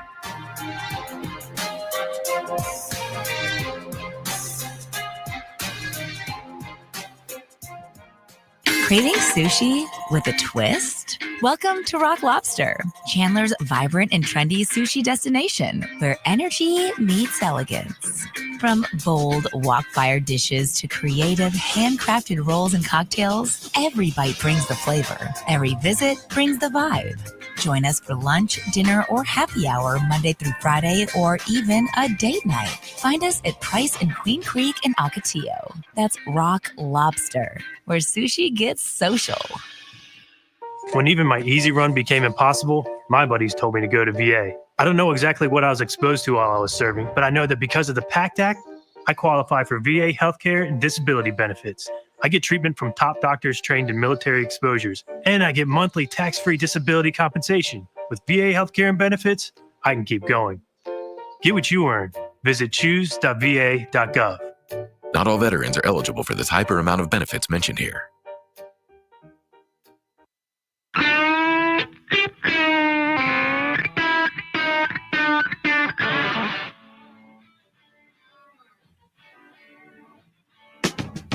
It's Friday, and the guys are live from Wright Toyota. Right on the corner, right on the price. Wright Toyota, located at 77th Street and Frank Lloyd Wright Boulevard in Scottsdale. Now back to the guys on ESPN 620. All right, quick random fact of the day. Back in 1960, the NFL tried using bright orange footballs in preseason, which they thought would help the players and fans see it better under the stadium lights. Well, the experiment didn't last long. Players complained it was harder to grip, and the fans said it looked too much like a pumpkin. You remember that? Yeah, no, I was only 3 at the time. Oh, wait. You don't remember that, but you remember meeting the President of the United States. Yes, I did. At 2 years old. Running for president, John F. Kennedy. Matter of fact, they did try using white. They did use white footballs for a while for a lot of night games. They did that, I think, early on. It was like preseason or something like that. But they did try to use white. But they just remembered that, hey, the Duke is the deal, and they stuck with the Duke. Yeah, you and this remember stuff. Yeah, I do. I remember that. I go back. I can remember my very first doctor's appointment at some 3 years old, getting that shot. I can also remember at 3 years old, our backyard in Erie, Pennsylvania, filled with snow. We were back there sledding. You saw pictures. That's the only reason why you remember. No, I mean, here's why I remember it. Because my mom went and got me. Everybody else was sledding in the backyard. She pulled me in, took Brandon to take my nap. I'm like, Mom, I'm having fun out here. So came in, so I remember that. And then I do remember the train ride from Erie, PA to Phoenix, Arizona coming out here. And, there's a lot of memories I can go way back. 3 years old, that's my limit, though. All right, we're going to get into some NFL, but this just came over that the CW is the soon-to-be revealed second piece of the Pac-12 football media rights package, and they will air games from next year through 2031. They will join CBS, which was announced earlier in June. So this is an expansion of the CW and their existing 2-year relationship. So they'll have a broadcast team for Washington State and Oregon State football games. Of course, Ted Robinson was with us last week, and Ryan Leaf, who used to be on with us quite a bit. So this media rights package will include all different types of components, but they are still looking for one more partner, and maybe Warner Brothers, which are kicking the tires. There's some interest because of basketball too, not just football. So there's a lot of discussions there, but the question I have is, what are they going to do with all those Olympic sports?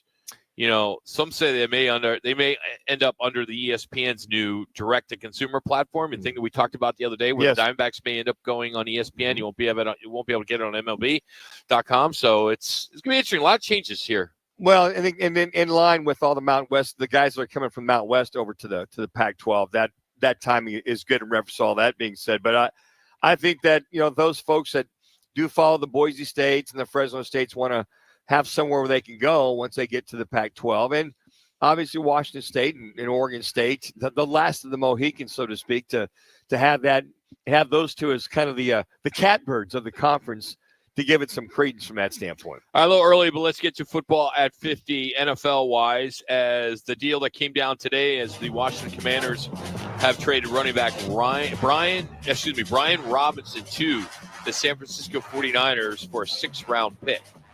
So Robinson was held out of the game on Monday against Cincinnati. Commanders saved $3.3 million in cap space, and they were pretty deep at running back, which makes them expendable. This also helps with the San Francisco 49ers. You don't know what's going to happen with Christian McCaffrey. Robinson adds some power right behind him. They've been banged up quite a bit. I mean, their rookie, Jordan James, is out. Patrick Taylor Jr. is on the IR, so they are really struggling with running backs in San Francisco. Yeah, and it looks like right now that he will back up, that being Brian Robinson Jr. to McCaffrey.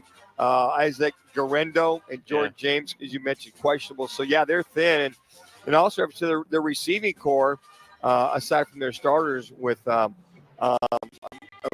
Robinson getting put on the suspended list for the first 3 games. So hopefully the Niners have their full arsenal when they get back to that opening game. Number 2 overall pick, Travis Hunter, will miss the Jacksonville Jags' final preseason game due to a precautionary upper body injury. What are we in the NHL? Yeah, I upper guess body.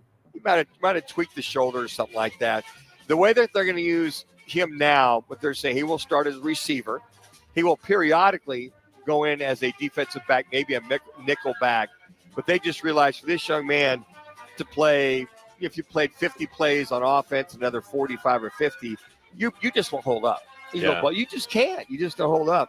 So they will utilize him, but mostly he's been receiver. He's been doing nickel, some corner.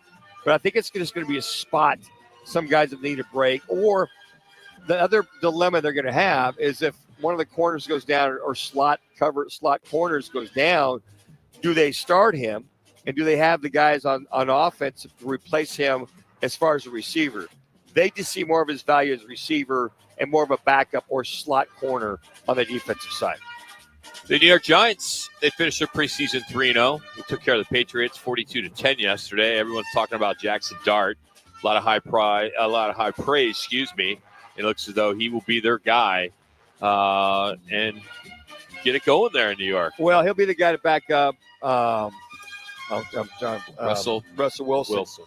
So on top of that, did he beat out Jameis Winston as a backup? Or is Jameis Winston going to be the insurance policy? The only thing you got to be very careful of, I know it looks very good in preseason, but it's preseason versus a lot of second, third teamers. A lot of defenses don't show a lot of their blitzes, a lot of their stunts. He's a young guy. Matter of fact, he's backing up a guy, or he'll be part of a guy in Russell Wilson, who came in and when he was with the Seattle Seahawks, surprised a lot of people as a 3rd-round pick and really handled all that well.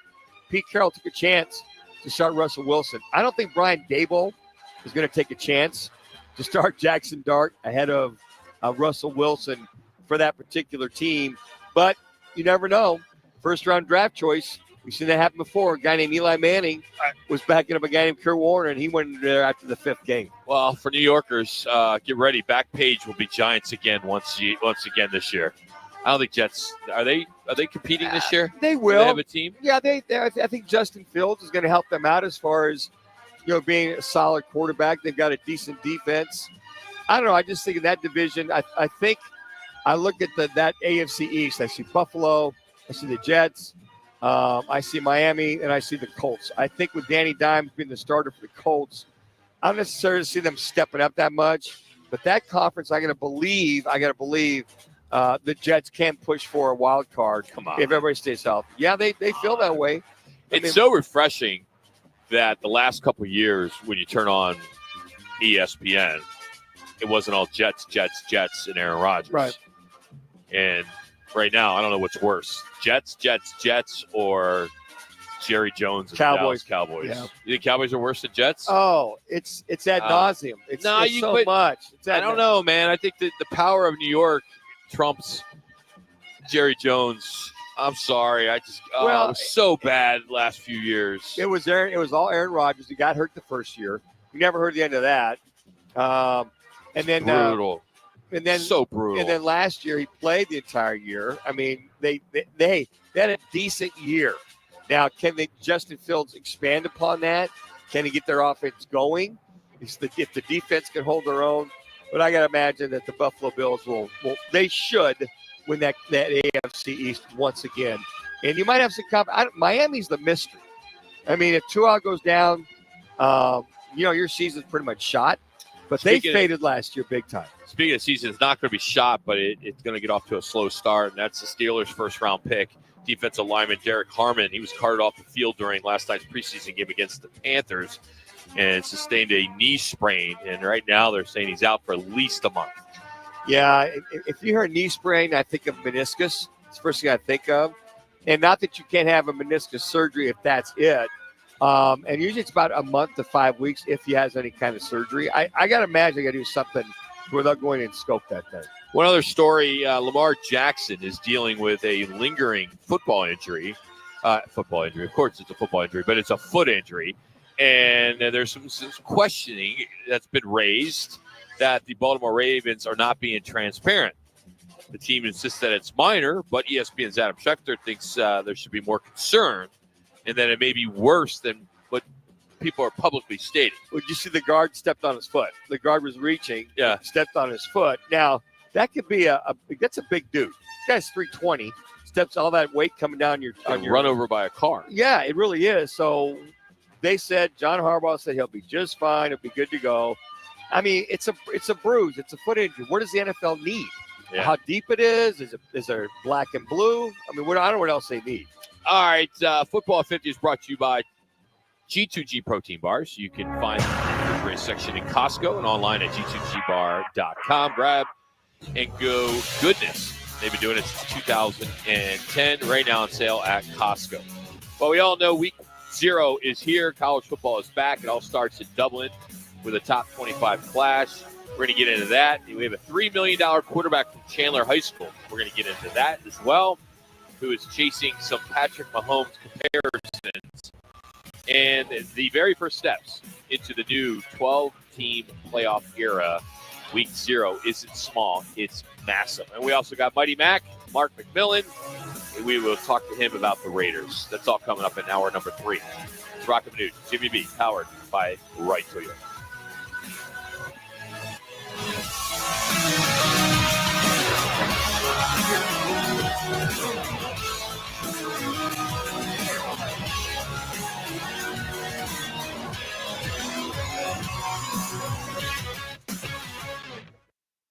The summer sales event is on at America's most awarded Ford dealership for complete customer satisfaction, Sanderson Ford. Now get a Ford Protect 2-year, 25,000-mile premium maintenance plan at no charge. Plus, big Sanderson discounts and Ford incentives. Get a new 2024 Escape ST line for only $26,599. New 2024 Bronco Sport Big Benz for $30,899. And new 2025 F-150 Super Crew STX trucks for $43,500. All 3 offers include the no-charge premium maintenance plan. Get it all with no hassle, no pressure, and no nonsense at Arizona's largest Ford dealership, Sanderson Ford. Thank you for your business over the past 70 years. No charge maintenance plan available on most models. Escape stock number 246582, Bronco Sport 245938, F-150 255193. Prices include Sanderson discounts and Ford rebates. All offers expire 9/2/25. Sanderson Ford.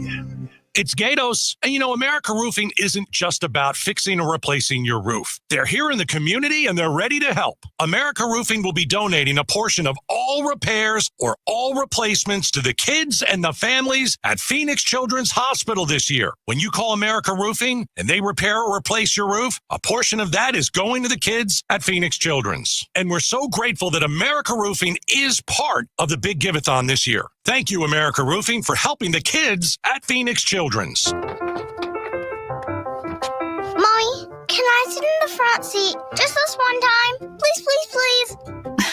No, not yet. But why? Because I love you, and you're just not ready yet. Now, get in the back so I can get you in your car seat, please. Putting your kids in the right seat for their age and size is an act of love. Check that your kids are in the right seat at NHTSA.gov/the right seat. Love protects. A message from NHTSA and the Ad Council.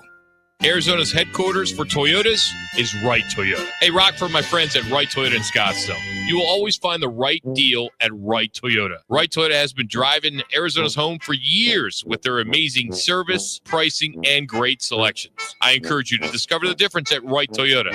Make the right choice, Wright Toyota, just off the 101 on Frank Lloyd Wright Boulevard, and always online at WrightToyota.com. The right price, the right selection. Check out WrightToyota.com. Who wants to hit LA? Sign up for the Twin Peaks Gridiron Getaway, powered by Roc and Manuch with Jimmy B. Grand prize, 2 tickets to see the Cards at the Rams January 4th at SoFi Stadium, hotel at the Westin LA, and a $500 Visa card. Runner-up scores a $500 big game tailgate at Twin Peaks for you and 9 friends. Scan to score at Twin Peaks or text PEAKS to 59925 to enter. Twin Peaks, eats, drinks, scenic views, and football dreams. KTAR AM Phoenix, Arizona's home for the worldwide leader in sports. Is ESPN 620. And now, an on-air sports marketing presentation.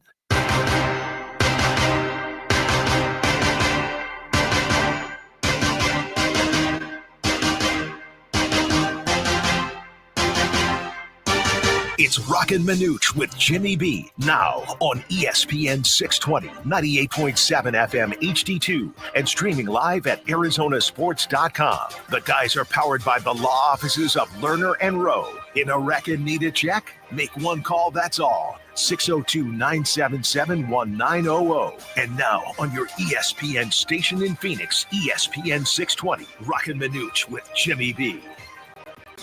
I got some Raider talk coming up here in about 30 minutes with Mark McMillian, the former Philadelphia Eagle, Kansas City Chief, doing some business with the Vegas Raiders and has been for a few years now.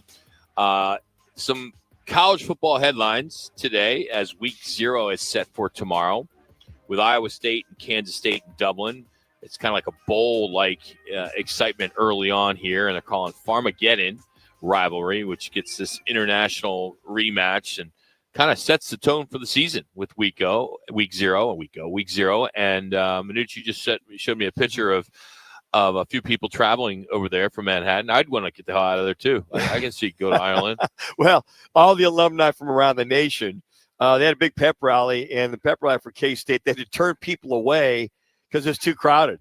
So they had a big pep rally this morning, and couple of guys are sending me the K-State text that it's probably almost maybe 10 to 15,000 might have traveled over there to Dublin, Ireland. I remember Notre Dame was there a couple years ago, and they traveled real well. And it's at the very end of the summer.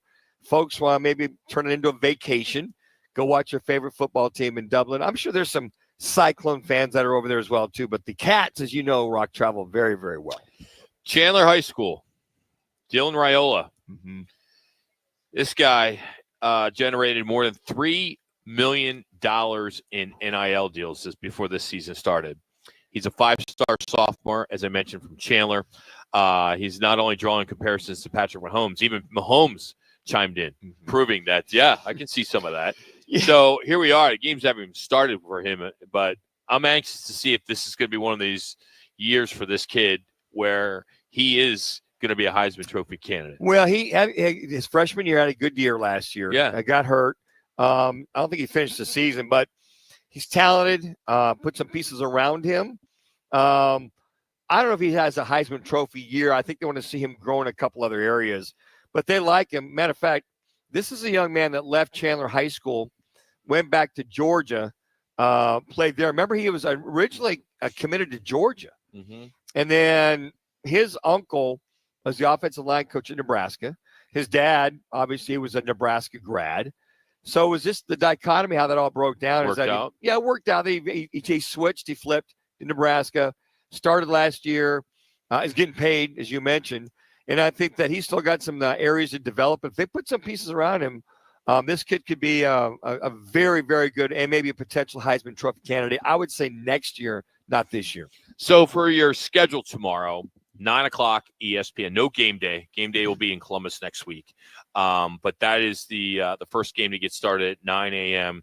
1 o'clock is Idaho State up there in Vegas to take on UNLV. A little FCS versus a little Power 5 early season test there. A little bit later at 3:30, Fresno State, Kansas. That's the Fox game, and that'll be played in Lawrence, Kansas, and that is the first game since the stadium renovation. And then you got a couple FCS games after that. Sam Houston and Western Kentucky, they'll be on the CBS Sports Network, part of a Group 5 showdown. That will get underway. Dave. Okay, all right, sorry. Yeah. I'm like, where's he going? I got something I need to give him. And then late night, the last game of the night, which is it for us, it's only 4:30, but Stanford, Hawaii, that'll be on CBS. First game under interim head coach Frank Reich. Yes. That's Hawaii's last, what's this, last year in the Big West? Mountain West. Yeah, I believe so. Yeah, they're going to get their, they approved $600 million for a new stadium. I believe it's going to be on campus. The current stadium's on campus. They don't go to the Hula Bowl that when they used to go to for many, many years. But Timmy Chang, in his 5th year there at Hawaii, got the folks to say, hey, look, we want to compete, move on to the Mountain West. Some of the things we need is a brand new stadium. So they got the approval for $600 million to get that going. But week 1 really is next week. And, of course, the big game, there's lots of great games, Notre Dame, Miami. But the one that everyone's talking about right now is Texas, Ohio State. Matt Patricia is the new defensive coordinator at Ohio State. So he brings a heavy, heavy NFL pedigree. And for Archie Manning, he's getting his first shot at a big-time. Arch Manning? Yeah, he's getting a hell of a shot here. I'm sure he's talking to Peyton, his uncle. Maybe he can help adapt to these early schemes that he's going to have, Sure. right? I mean, this is something that you'll see. I'm sure Matt Patricia, who is outstanding defensive coordinator, and he did some offensive coordinating too. If you remember, he did both. He's going to get this opportunity to go after Arch Manning. It's interesting. The defensive coordinator that was at Ohio State left to go to Penn State. Yes. $3 million, $4 million. Yeah. To be a defensive coordinator. The third highest paid guy. Yeah. And I'm sure Patricia's getting paid quite a bit as well too. Yeah, it's you play in the big, you play there at Ohio State.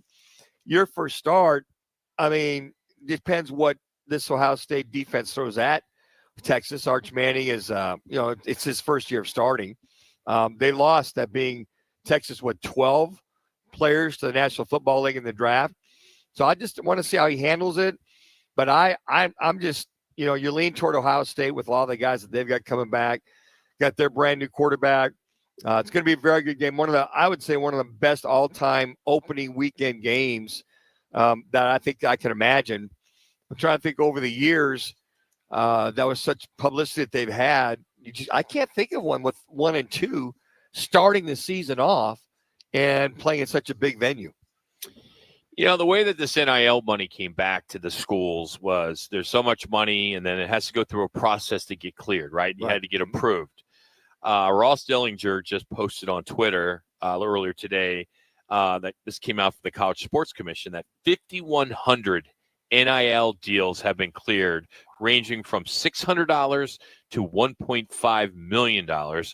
23,200 athletes are registered on this website called NIL Go. That's amazing just to see that, how many guys, and the one thing for a lot of people realize, even though you enter the portal, doesn't necessarily mean that that individual going to go to another school. They can still come back. The new rule about 2 years ago, you can come back if the school wants you. Yeah. So a lot of guys went in there because coaches have said, hey, look, you're probably not going to play. I give you my blessing, but if it doesn't work out, we still want you to come back.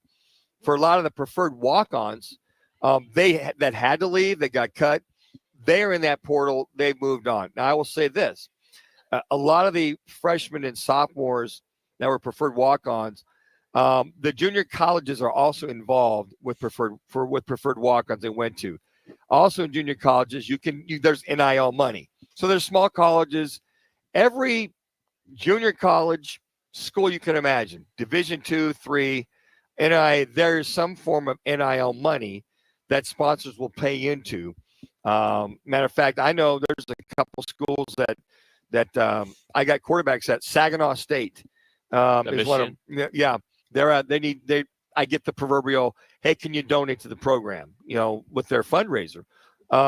North Dakota State School of Science Junior College, I have one of my quarterbacks there. They're also reaching out. So just because they're trying to compete, I don't know how they can. They're reaching out, and this is the first time, Rock, I've ever had my guys at a college where that college has reached out for fundraising. It's usually high school. All the high school kids do. Hey, can you donate? Blah blah blah, whatever it is. So that's how they're trying to be competitive. Saginaw State, one of those schools. And there's several other schools, and then these like Independence JUCO. Navi Bruzon, who's a walk-on at ASU, they couldn't keep him. So he went in the portal.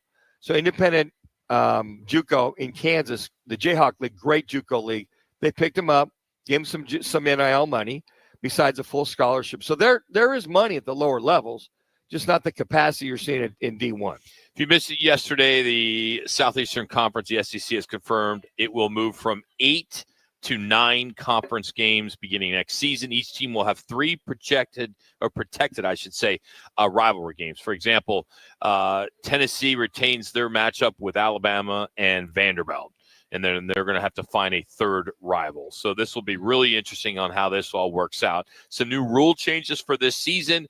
A crackdown on fake injuries to kind of discourage the strategic manipulation, as they say. So that's interesting. Limitations also on overtime timeouts. They're streamlining that.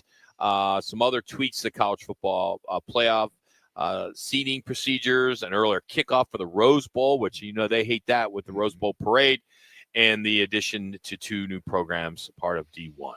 So even though they're going to go to 9 games starting next year, that being the SEC, 9 conference games, it's still going to matter who your non-conference games are. So if you're in the thick of it and you've got, 1 or 2 losses, let's say you're Alabama, and you got Samford, not Stanford, but Samford on your schedule, or Mercer, the new metric of the 12-team playoff starting next year, they're going to measure. I mean, the measurements for the priority of the big teams.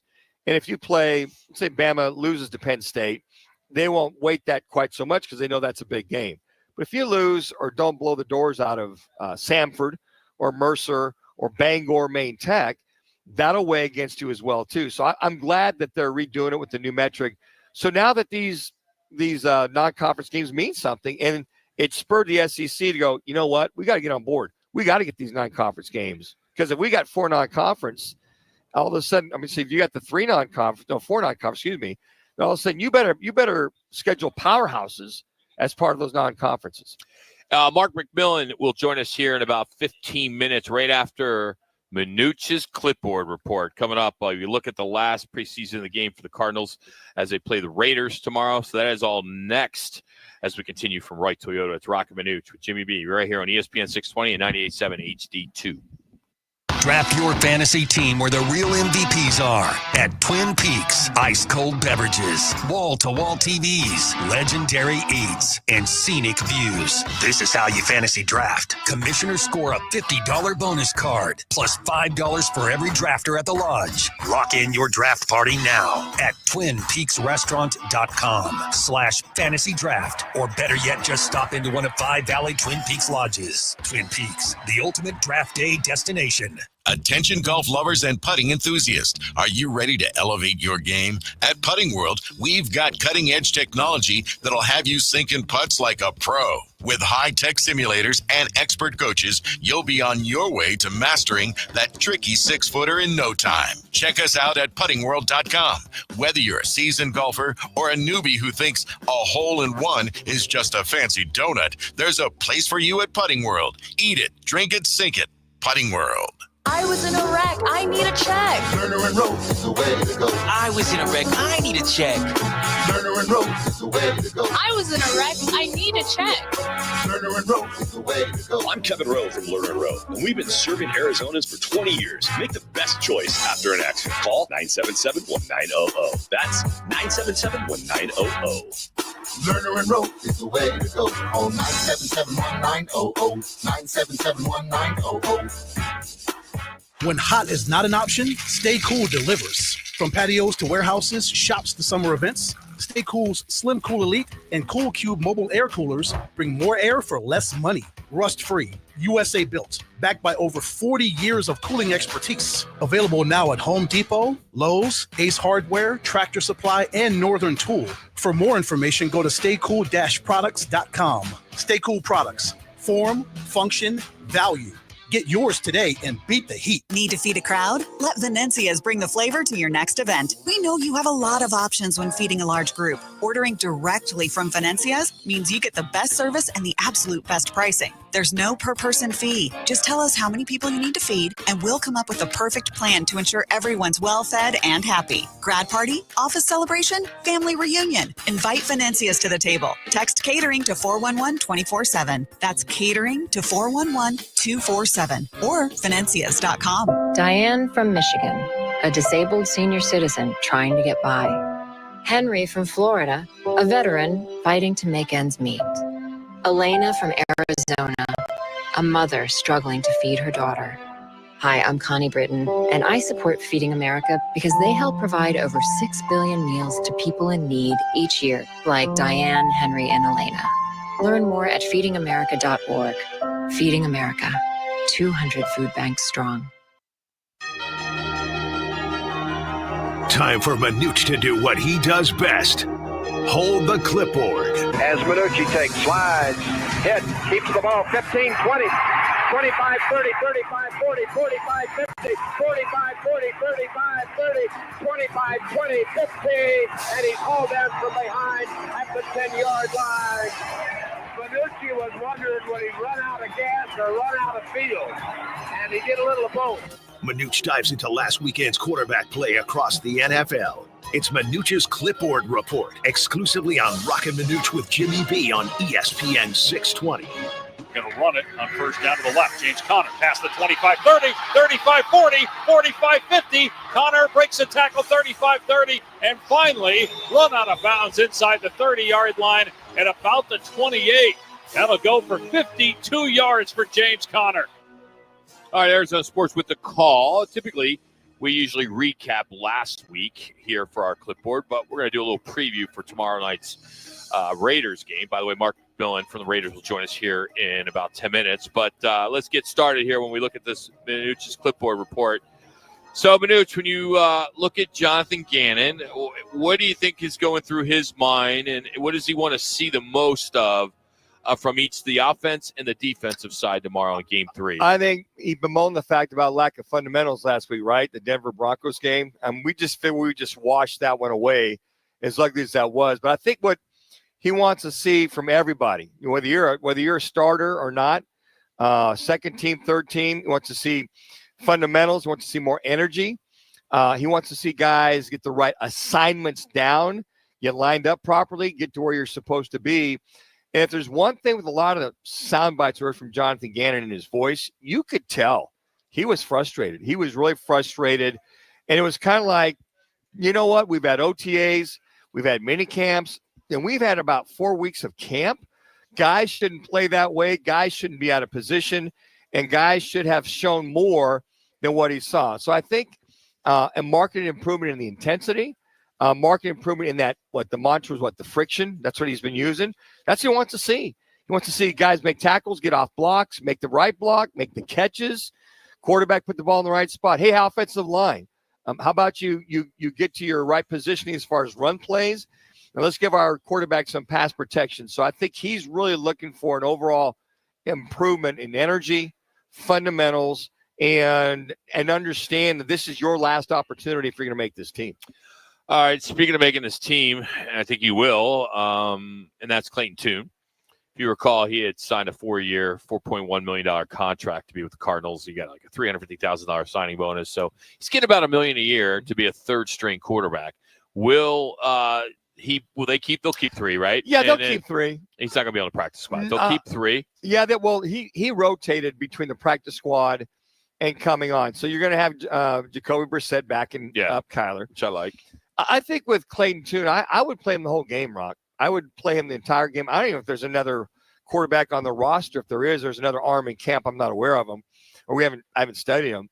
But I think that if Jacoby Brissett does start, he might play a series or 2 like last week just to stay sharp. Or I would probably just say, hey, look, if you're going to play a few of your starters, if you're going to start a few of your offensive linemen, let's put Clayton Tune in there. We know what Jacoby Brissett can do. We saw him. He's a solid backup.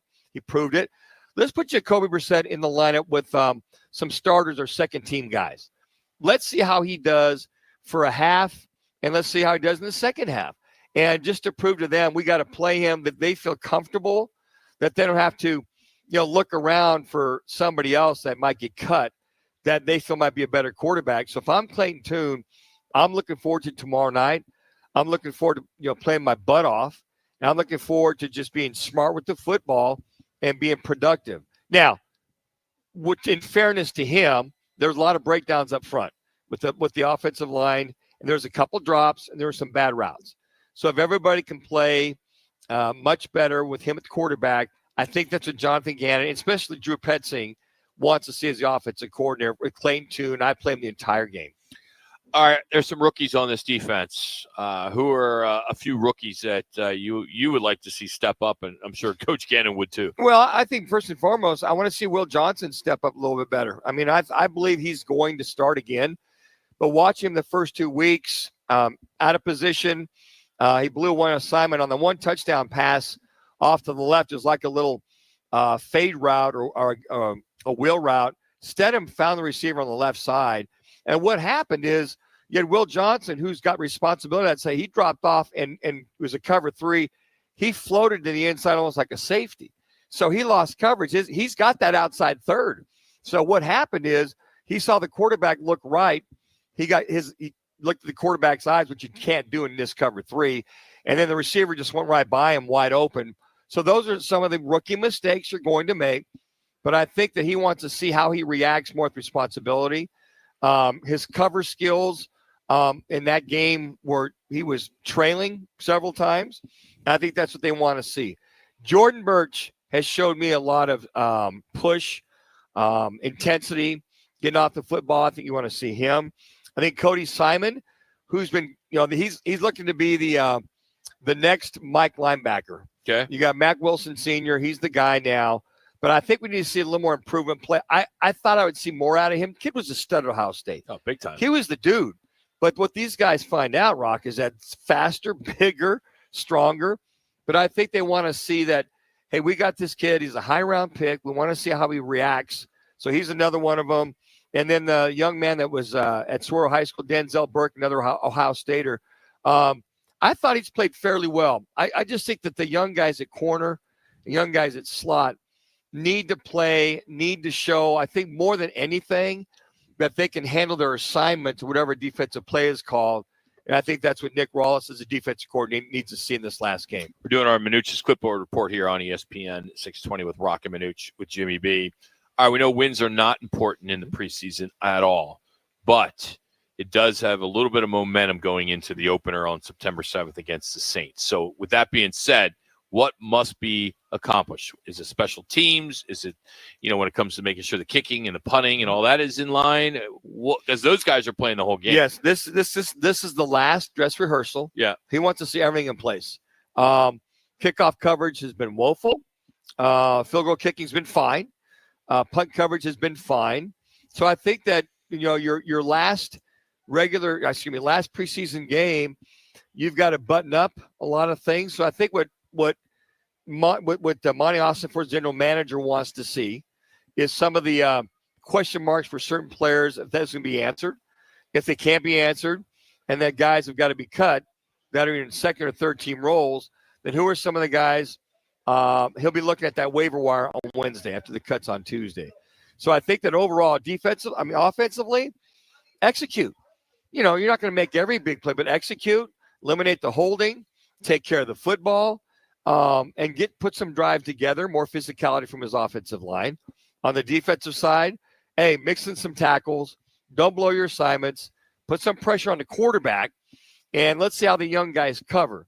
So when you say what's he want to see, he wants to see a marked improvement to where they should be after 3 preseason games. That's the crux of a coach to feel somewhat comfortable. So when they're running an offense tomorrow, Mitch, it's vanilla, it's Clayton Tune. There's no one we know that's really playing that we're going to see on Sundays.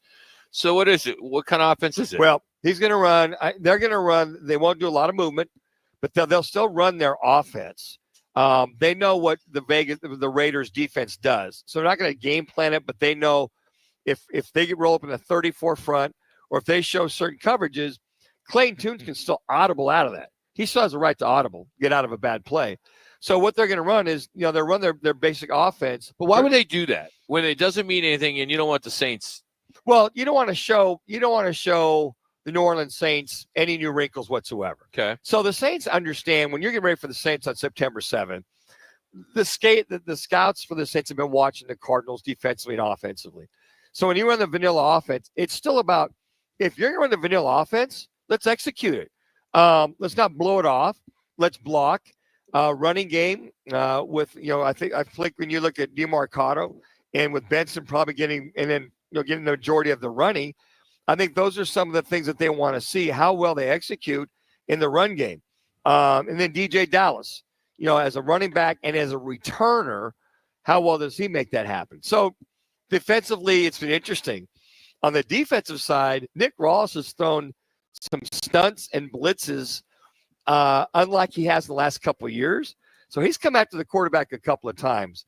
But I think if you're going to rush 3 or rush 4, how does that improve, and how much can they put the pressure on the Raiders quarterback? That's what I'm saying. They're not going to show they're going to be very vanilla, but execute vanilla. Just because you're running vanilla plays doesn't mean you go full force and execute what he wants to see from that team. Hey, just to remind you that we are getting ready for football season as everybody is, but in regards to some of the contests that we run, we bring back the Fan Pick'em once again as we teamed up with Twin Peaks, and we are excited to once again do the Fan Pick'em. This year we're mixing it up a little bit. We decided to go with a different platform. So it's not just picks. We're using spreads. We're using confidence games. Got some tweaks in it that I think will make it pretty interesting. And only 1 bye week. So in the past, we've done 4 bye weeks. So fanpick'em.com. We encourage you to sign up and get ready for week 1, which will be here in 13 days. So we're pretty excited. I know everybody is. So we'll get into that. All right. Up next, we're going to talk about the Pete Carroll era now in Las Vegas. Gino's back and Rookie Gently is ready to rumble there. So we're going to catch up with Mark McMillian, who is with Channel 8 Channel 8 in Las Vegas, does the pre and post. So we will catch up with him right after this Wright Toyota ESPN 620 update.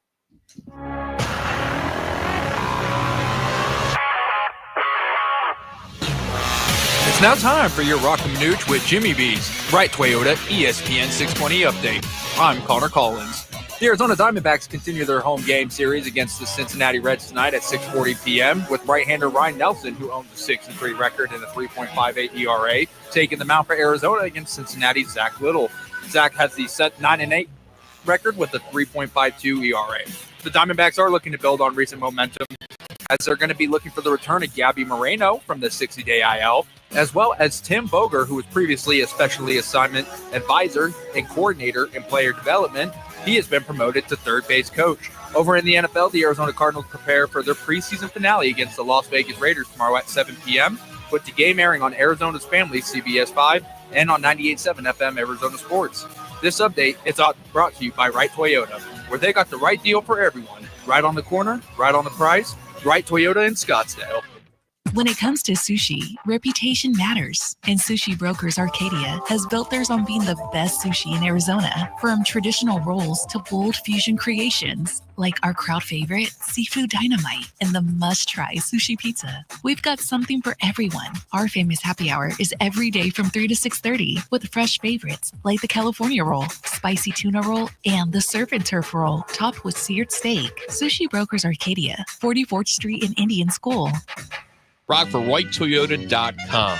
At Right Toyota, they'd like you to get to know them. Their goal is to make buying your next vehicle the kind of experience that earns your recommendation to family and friends. They invite you to use all of their innovative web tools on RightToyota.com. So if you're looking for a new or pre-owned Toyota, head to their interactive website at RightToyota.com. The right price, the right selection, all at RightToyota.com. It's time to make plans to join Roc and Manuch with Jimmy B for the Dos Equis Sun Devils watch party. ASU on the road at Mississippi State, Saturday, September 6th at Backyard Desert Ridge. Your ultimate tailgate. 40-plus beers, signature cocktails, elevated bar favorites, and the game on massive LED walls. At halftime, 25 fans get a shot to roll for dough. $10,000 on the line. The guys will also host road game parties for Baylor and Iowa State at Backyard Desert Ridge and Utah at Backyard Gilbert. I'm still going for it, even with higher stroke risk from atrial fibrillation, an irregular heartbeat not caused by a heart valve problem. Over a 3-year study, Eliquis apixaban tablets reduce stroke risk better than warfarin, and over 97% of Eliquis patients did not experience a stroke. A first stroke occurred in 2.9% of warfarin patients versus 2.3% of Eliquis patients. Don't stop prescription Eliquis without asking your doctor. Stroke risk may increase. Eliquis can cause serious and potentially fatal bleeding. Don't take if you have an artificial heart valve, abnormal bleeding, or antiphospholipid syndrome. While taking, you may bruise more easily or bleed longer. A spinal injection increases blood clot risk, which may cause paralysis. Get medical help right away for unexpected bleeding or bruising, or back pain, tingling, numbness, muscle weakness, or incontinence. Aspirin products, NSAIDs, SSRIs, SNRIs, and blood thinners increase bleeding risk. Tell your doctor about planned medical or dental procedures. Learn more at Eliquis.com or call 1-855-ELIQUIS. Remember, always be generous with the nutmeg. Just eyeball it. Okay. Mom's wisdom has served you well, but now it may be your turn to guide her. Hey, I'm worried about Mom. She keeps forgetting her famous sweet potato pie recipe. Some things come with age, sis. And some don't. Knowing the early signs of Alzheimer's in a loved one will help you make the best decisions for your family. Visit 10signs.org to learn the signs. Brought to you by the Alzheimer's Association and the Ad Council.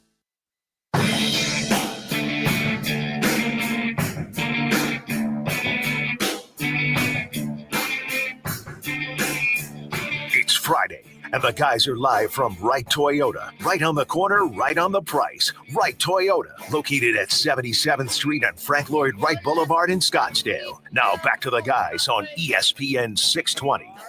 Turns 32 this month as he begins year 10 in the NFL. Still a home run hitter. Smith showing the wheels. Smith still going. Jado in. Touchdown. Got a new era in Las Vegas with the Raiders. Pete Carroll as the head coach. You got a new GM there as well. They're going to try to revive this struggling franchise. And they hope that Geno Smith reuniting with Pete Carroll after their 2022 playoff run there in Seattle. Hope to make the postseason again. And they would only become, I think, the second QB coach duo ever to make the playoffs with two different teams. It'll be interesting to see how that all plays out. But, I think Ashton Genty, I think is going to do real well with Pete Carroll, who likes to run the ball, and then Chip Kelly, who has the offensive coordinator. They're going in the right direction. Yeah, and I think that what Pete's done is he's number one, hired himself with outstanding coaches. Mm-hmm. I think they've done a good job with their third GM in the last 5 years. Yeah, this guy, what's his name? John Spytek? Spytek. And so, getting Genty and building, they got Bowers last year. Brock Bowers, outstanding tight end. Oh, jeez. You get that kid, he's just an absolute stud. And I think what Geno Smith does, he's the adult in the room. He's a veteran quarterback. He's got the experience. You just talked about him leading Seattle to the playoffs the last couple of years and coming in there. And then Pete, renewed enthusiasm. How enthusiastic he is. Oh, yeah. He's all over the place. Throwing the football around. Throwing around, tackling guys, having fun. But I think what he instills now, whether that translates to wins this year is going to be yet to be seen, is that he wants guys to have fun, wants guys to work hard. But let me tell you something. Pete Carroll, you might see all that fun and flash and all that. He holds you accountable. Be accountable. Get your work in. Understand what we're doing.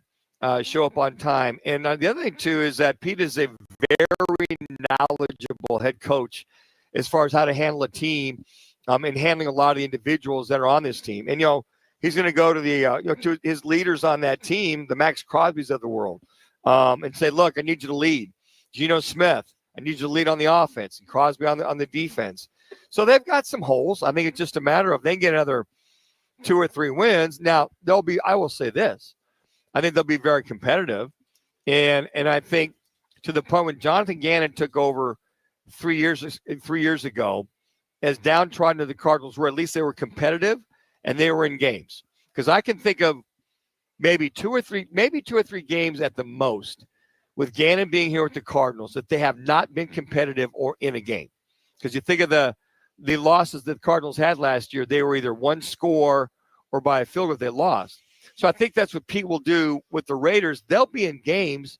They may not be able to close them out.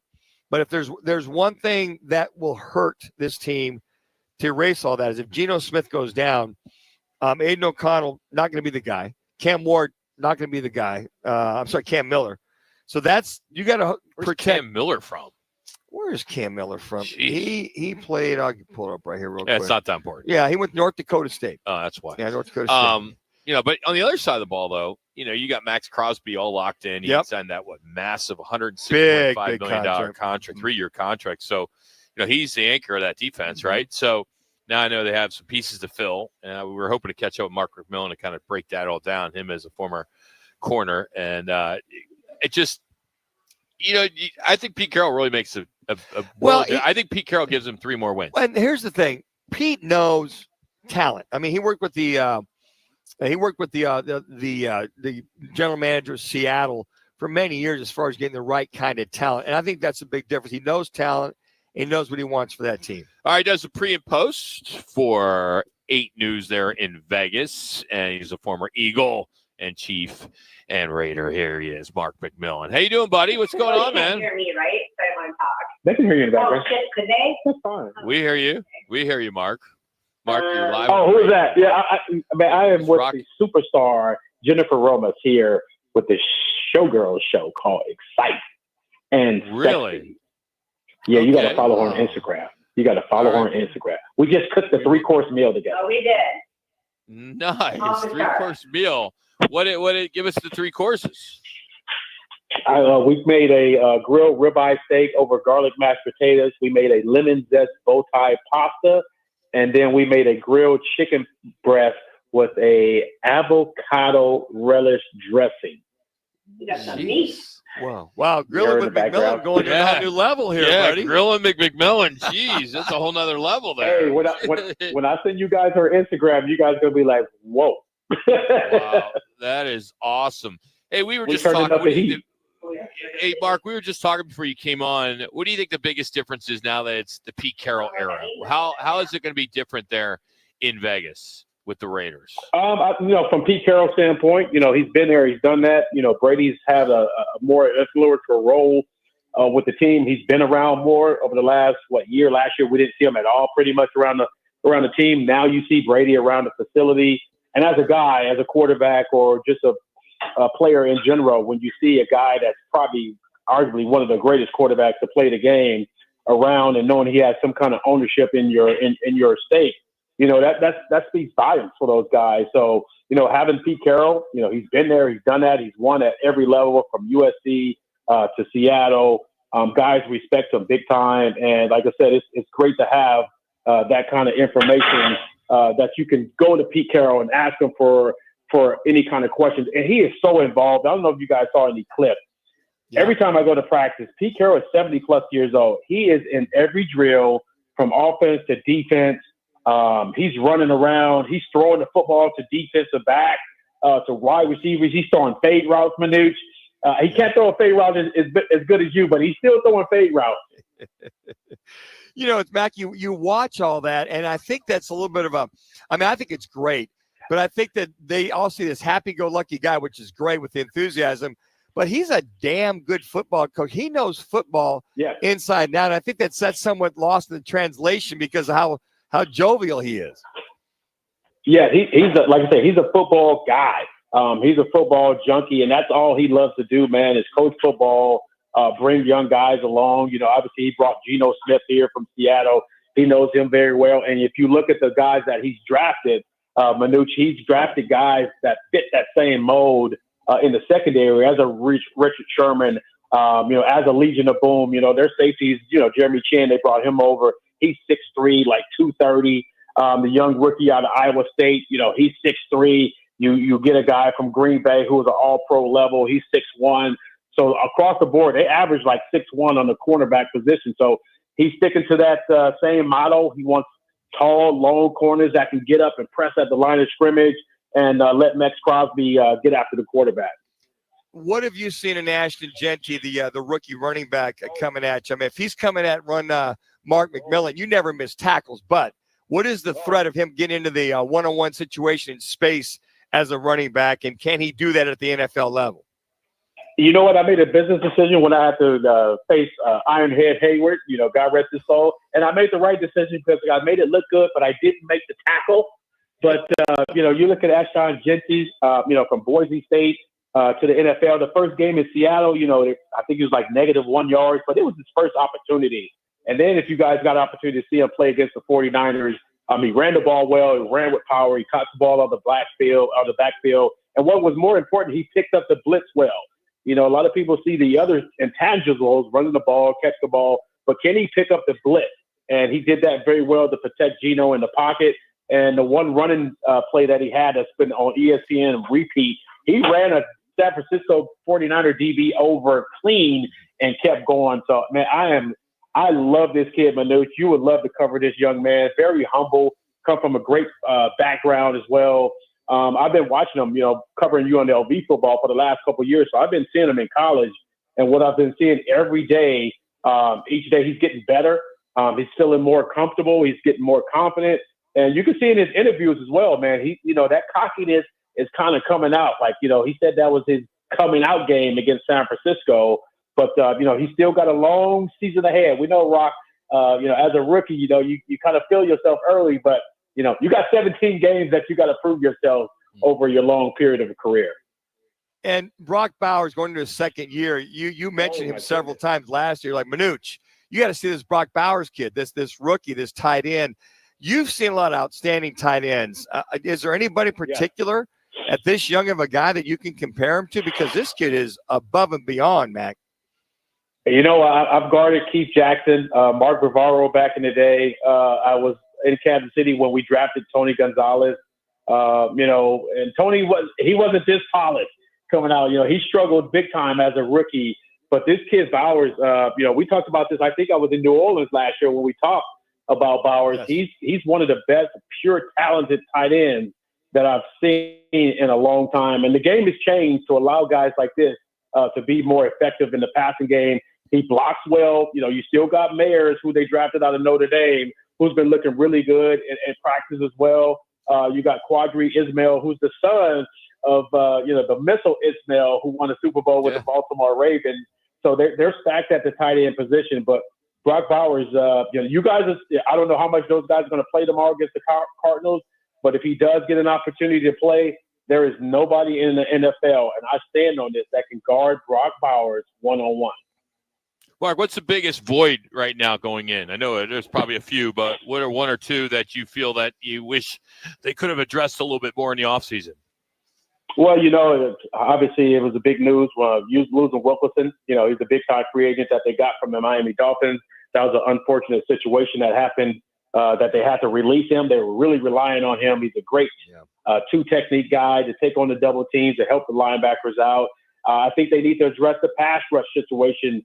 Max Crosby was a little hobbled last year because he was getting banged up, double teamed every play. So they need to go out and find another pass rusher and that defensive side of the ball to be effective. They have some good pieces at linebacker. You got some good defensive backs. You got Isaiah Palomalo, who you guys know very well from Mountain Point High School, went on to USC. Yes. He's now got the starting role. He's excited. You got Darnay Holmes, who's playing at the nickel spot, who I've been knowing since he was like in the 7th grade. His dad, Derek Holmes, played a number of years in the NFL for the Buffalo Bills. So they got some good pieces on the defensive side of the ball, but they still need to address that defensive side as far as pass rush because they're going to need it. Mark, a lot of guys play their first teamers, some don't. And then these joint practices that have happened, like you guys had San Fran in last week before you had the game on Saturday. As a former defensive guy, I don't know how that works to be ready for opening game with almost 3 weeks off if you're not playing. Can that happen? Or if you're defense, what would you prefer to see with 2.5, maybe 3 weeks off before you have the opening round? Like I said, that's a good question. I'm like thinking like, man, that's a loaded question. But we'll see how that works. They had some really good draft picks. This is the first time that Tom Brady's been in the room. I'm sitting there reading that, and my mom is texting as we doing the show. So I'm like, wait, Mom, hold on. So when Mom's called, it's like, wait, Mom, in the middle. So she threw me all off. She's like, then my mom's like, hey, this is Gloria Williams. This is your mom. Don't you know? I'm just checking on you. So, as soon as I get off the interview, I got to check in with Mom. But, that kind of threw me off. Well, preseason or no preseason, I guess, to get yourself ready for a lot of these starters not playing was a question. Yes. Like I said, I don't know how much Pete Carroll's going to play these guys. He played them, like a quarter last game against the 49ers. And they did the joint practice against the 49ers. So the ones were going against the ones a lot, the twos as well. I know, Manuch, I know you get excited when I mention Brock Purdy's name, that his eyes lit up, man, after, I saw him at the practice. And, we talked about you and all the work that you've done with the young man, which is impressive. So he's excited to start the season off. But I just want to give that little shout out to you, Manuch, man, because Purdy's a really good guy, man. I know a lot of people like, well, he's got paid a lot of money, but he hit the lick at the right time. The kid went to the Super Bowl. I never went to the Super Bowl. So people get off this young man's back. He's a good quarterback in the system that the San Francisco 49ers run. Don't worry about any other system. He's a quality young man. He gets the job done in that system. That was my Brock Purdy rant, man, for all these people out there saying he doesn't deserve the money. All right, as we let you go, give us those Instagram handles again, yours as well as what you were just telling us about. My Instagram, man, is McMillian29. Jennifer Romas, her Instagram is JRROMAS. When you click on that, be ready, fellas, because it is sexy. Yeah, there we go. A sexy ribeye with some sexy roasted chicken, right? Mark, thanks, buddy. Hey, make sure you call your mom. Hey, as soon as I click off this phone, I'm calling Mama, man, so she won't be mad at me. That's Mark McMillian joining us here. Thanks, talking man. some Raiders here. Again, that's Appreciate at Mark McMillian 29. And this segment is brought to you by Wright Toyota. That's where we are today. The right price, the right selection, and always the right dealership, located here in Scottsdale on Franklin Wright Boulevard. And they have a deal for you. Right now, check out their full inventory of pre-owned certified vehicles under $15,000 right there at WrightToyota.com. Our Lerner Rowe one call, that's all, is next. Is Jonathan Gannon talking about Cody Simon. That's next as we continue on here on Roc and Manuch with Jimmy B. Life's a sprint, and you need a quick pick-me-up. Meet G2G protein bars, the ultimate grab-and-go meal replacement. Whether you're hustling in the office, enjoying a day on the links, or conquering the daily grind, G2G is your perfect fuel. Score an 8-pack at your local Costco's refrigerated section, or explore amazing flavors at G2GBar.com. Quick, delicious, and power-packed. G2G protein bars, setting the pace for your energetic lifestyle. Join the team at the largest towing company in the state, All City Towing. We're hiring dispatchers, call takers, lot attendants, drivers, and customer service personnel. Enjoy benefits like the state's most advanced towing equipment, set work schedules, a healthy 401k employer match, health benefits, employer paid life insurance, and a monthly fuel allowance. Ready to take your career to the next level? Visit us at allcitytowing.com. All City Towing, where your future is on the move. I was in a wreck. I need a check. Lerner and Rowe is the way to go. I was in a wreck. I need a check. Lerner and Rowe is the way to go. I was in a wreck. I need a check. Lerner and Rowe is the way to go. I'm attorney Kevin Rowe. Being in an auto accident is traumatic. You need to call the best law firm that has the experience to get you the best results. Call 977-1900. That's 977-1900. Lerner and Rowe is the way to go. Call 977-1900. 977-1900. Football is back, and Big's American Bar and Grill at P83 is your home for football, preseason action, regular season madness, and the perfect place to host your fantasy football draft. All happening at Big's. Ice-cold drinks, loaded burgers, and wall-to-wall TVs. Right across from the Peoria Sports Complex at 83rd Avenue in Bell. Head to BigsPeoria.com to lock in your fantasy draft party now. Big's, where the West Valley goes for football.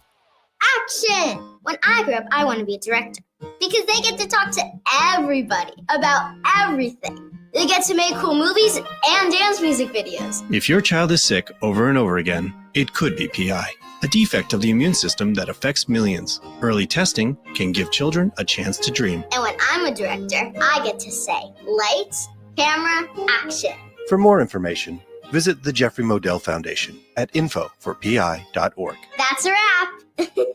Chronic absenteeism is on the rise. Sophia A. absent. Julio M. absent. These absences are often due to the absence of crucial needs like food, transportation, and health care. Olivia H. absent. Preston L. absent. But site coordinators from communities and schools connect kids to the resources they need so they show up prepared and ready to learn. Jacob O. present. Visit communitiesinschools.org. Being present matters.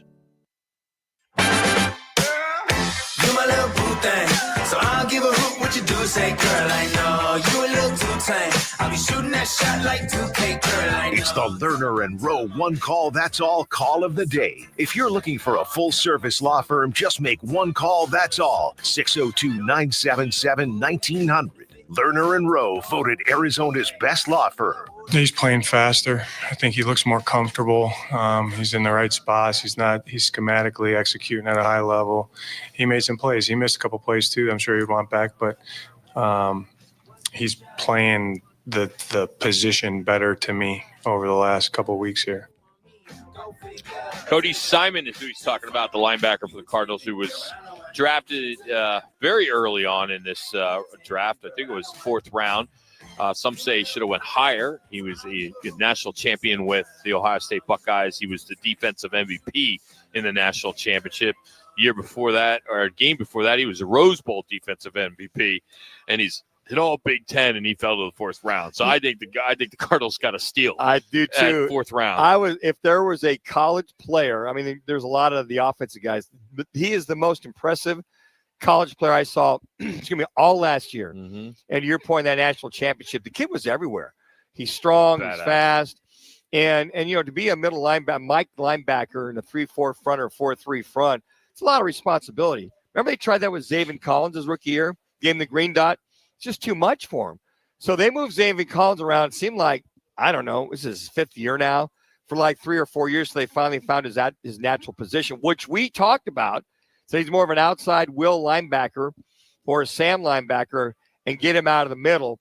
But I think this kid, once he understands the game, learns the game, gets used to the speed of the game, as you just heard Jonathan Gannon, I think Cody Simon's going to be an outstanding linebacker in the National Football League. All right, that kind of leads us to our State 48 Roofing It's Your Call question today. By the way, State 48 Roofing just absolutely slammed over the last couple of days because of the storms.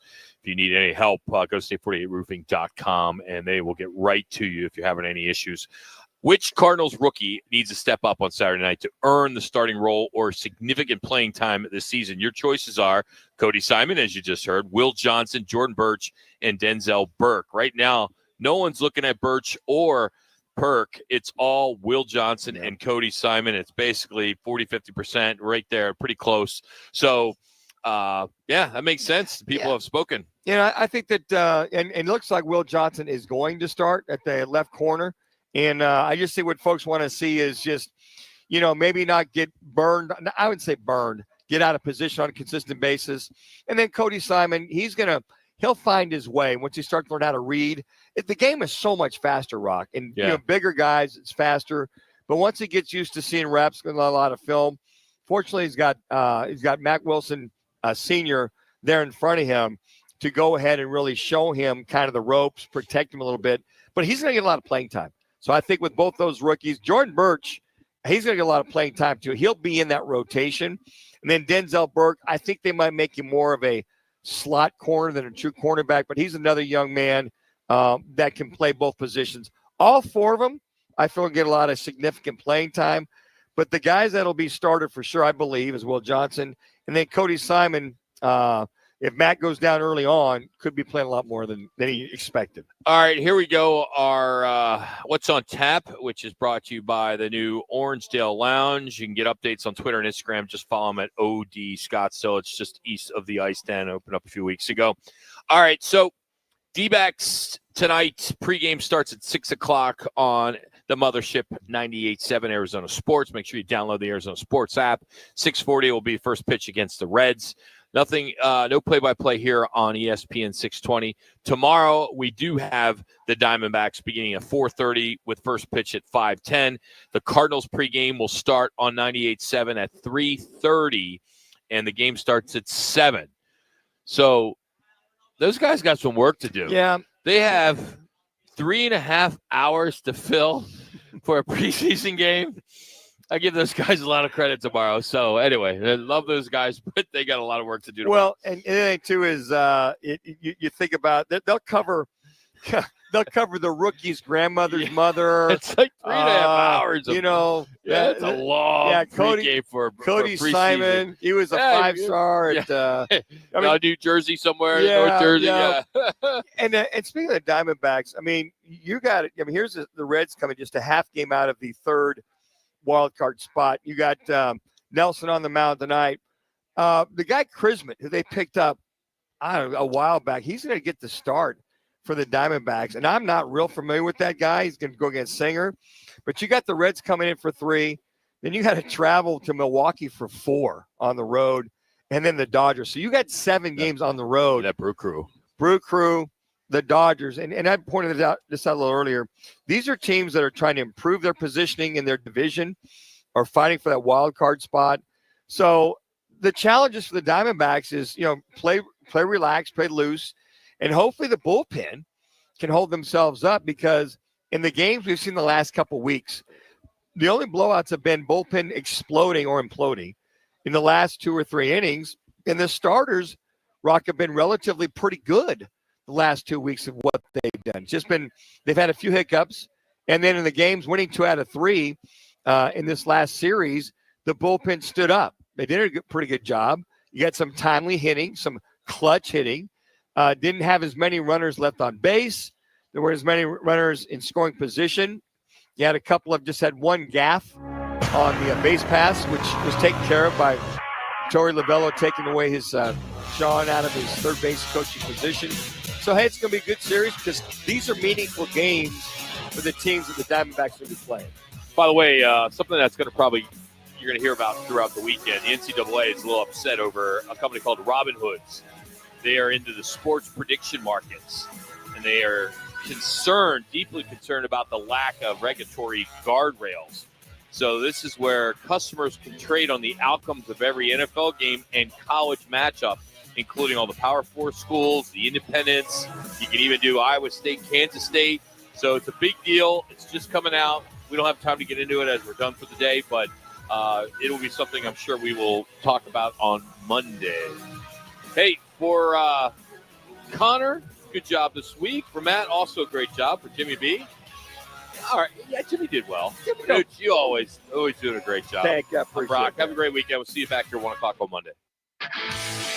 This is the story of the one.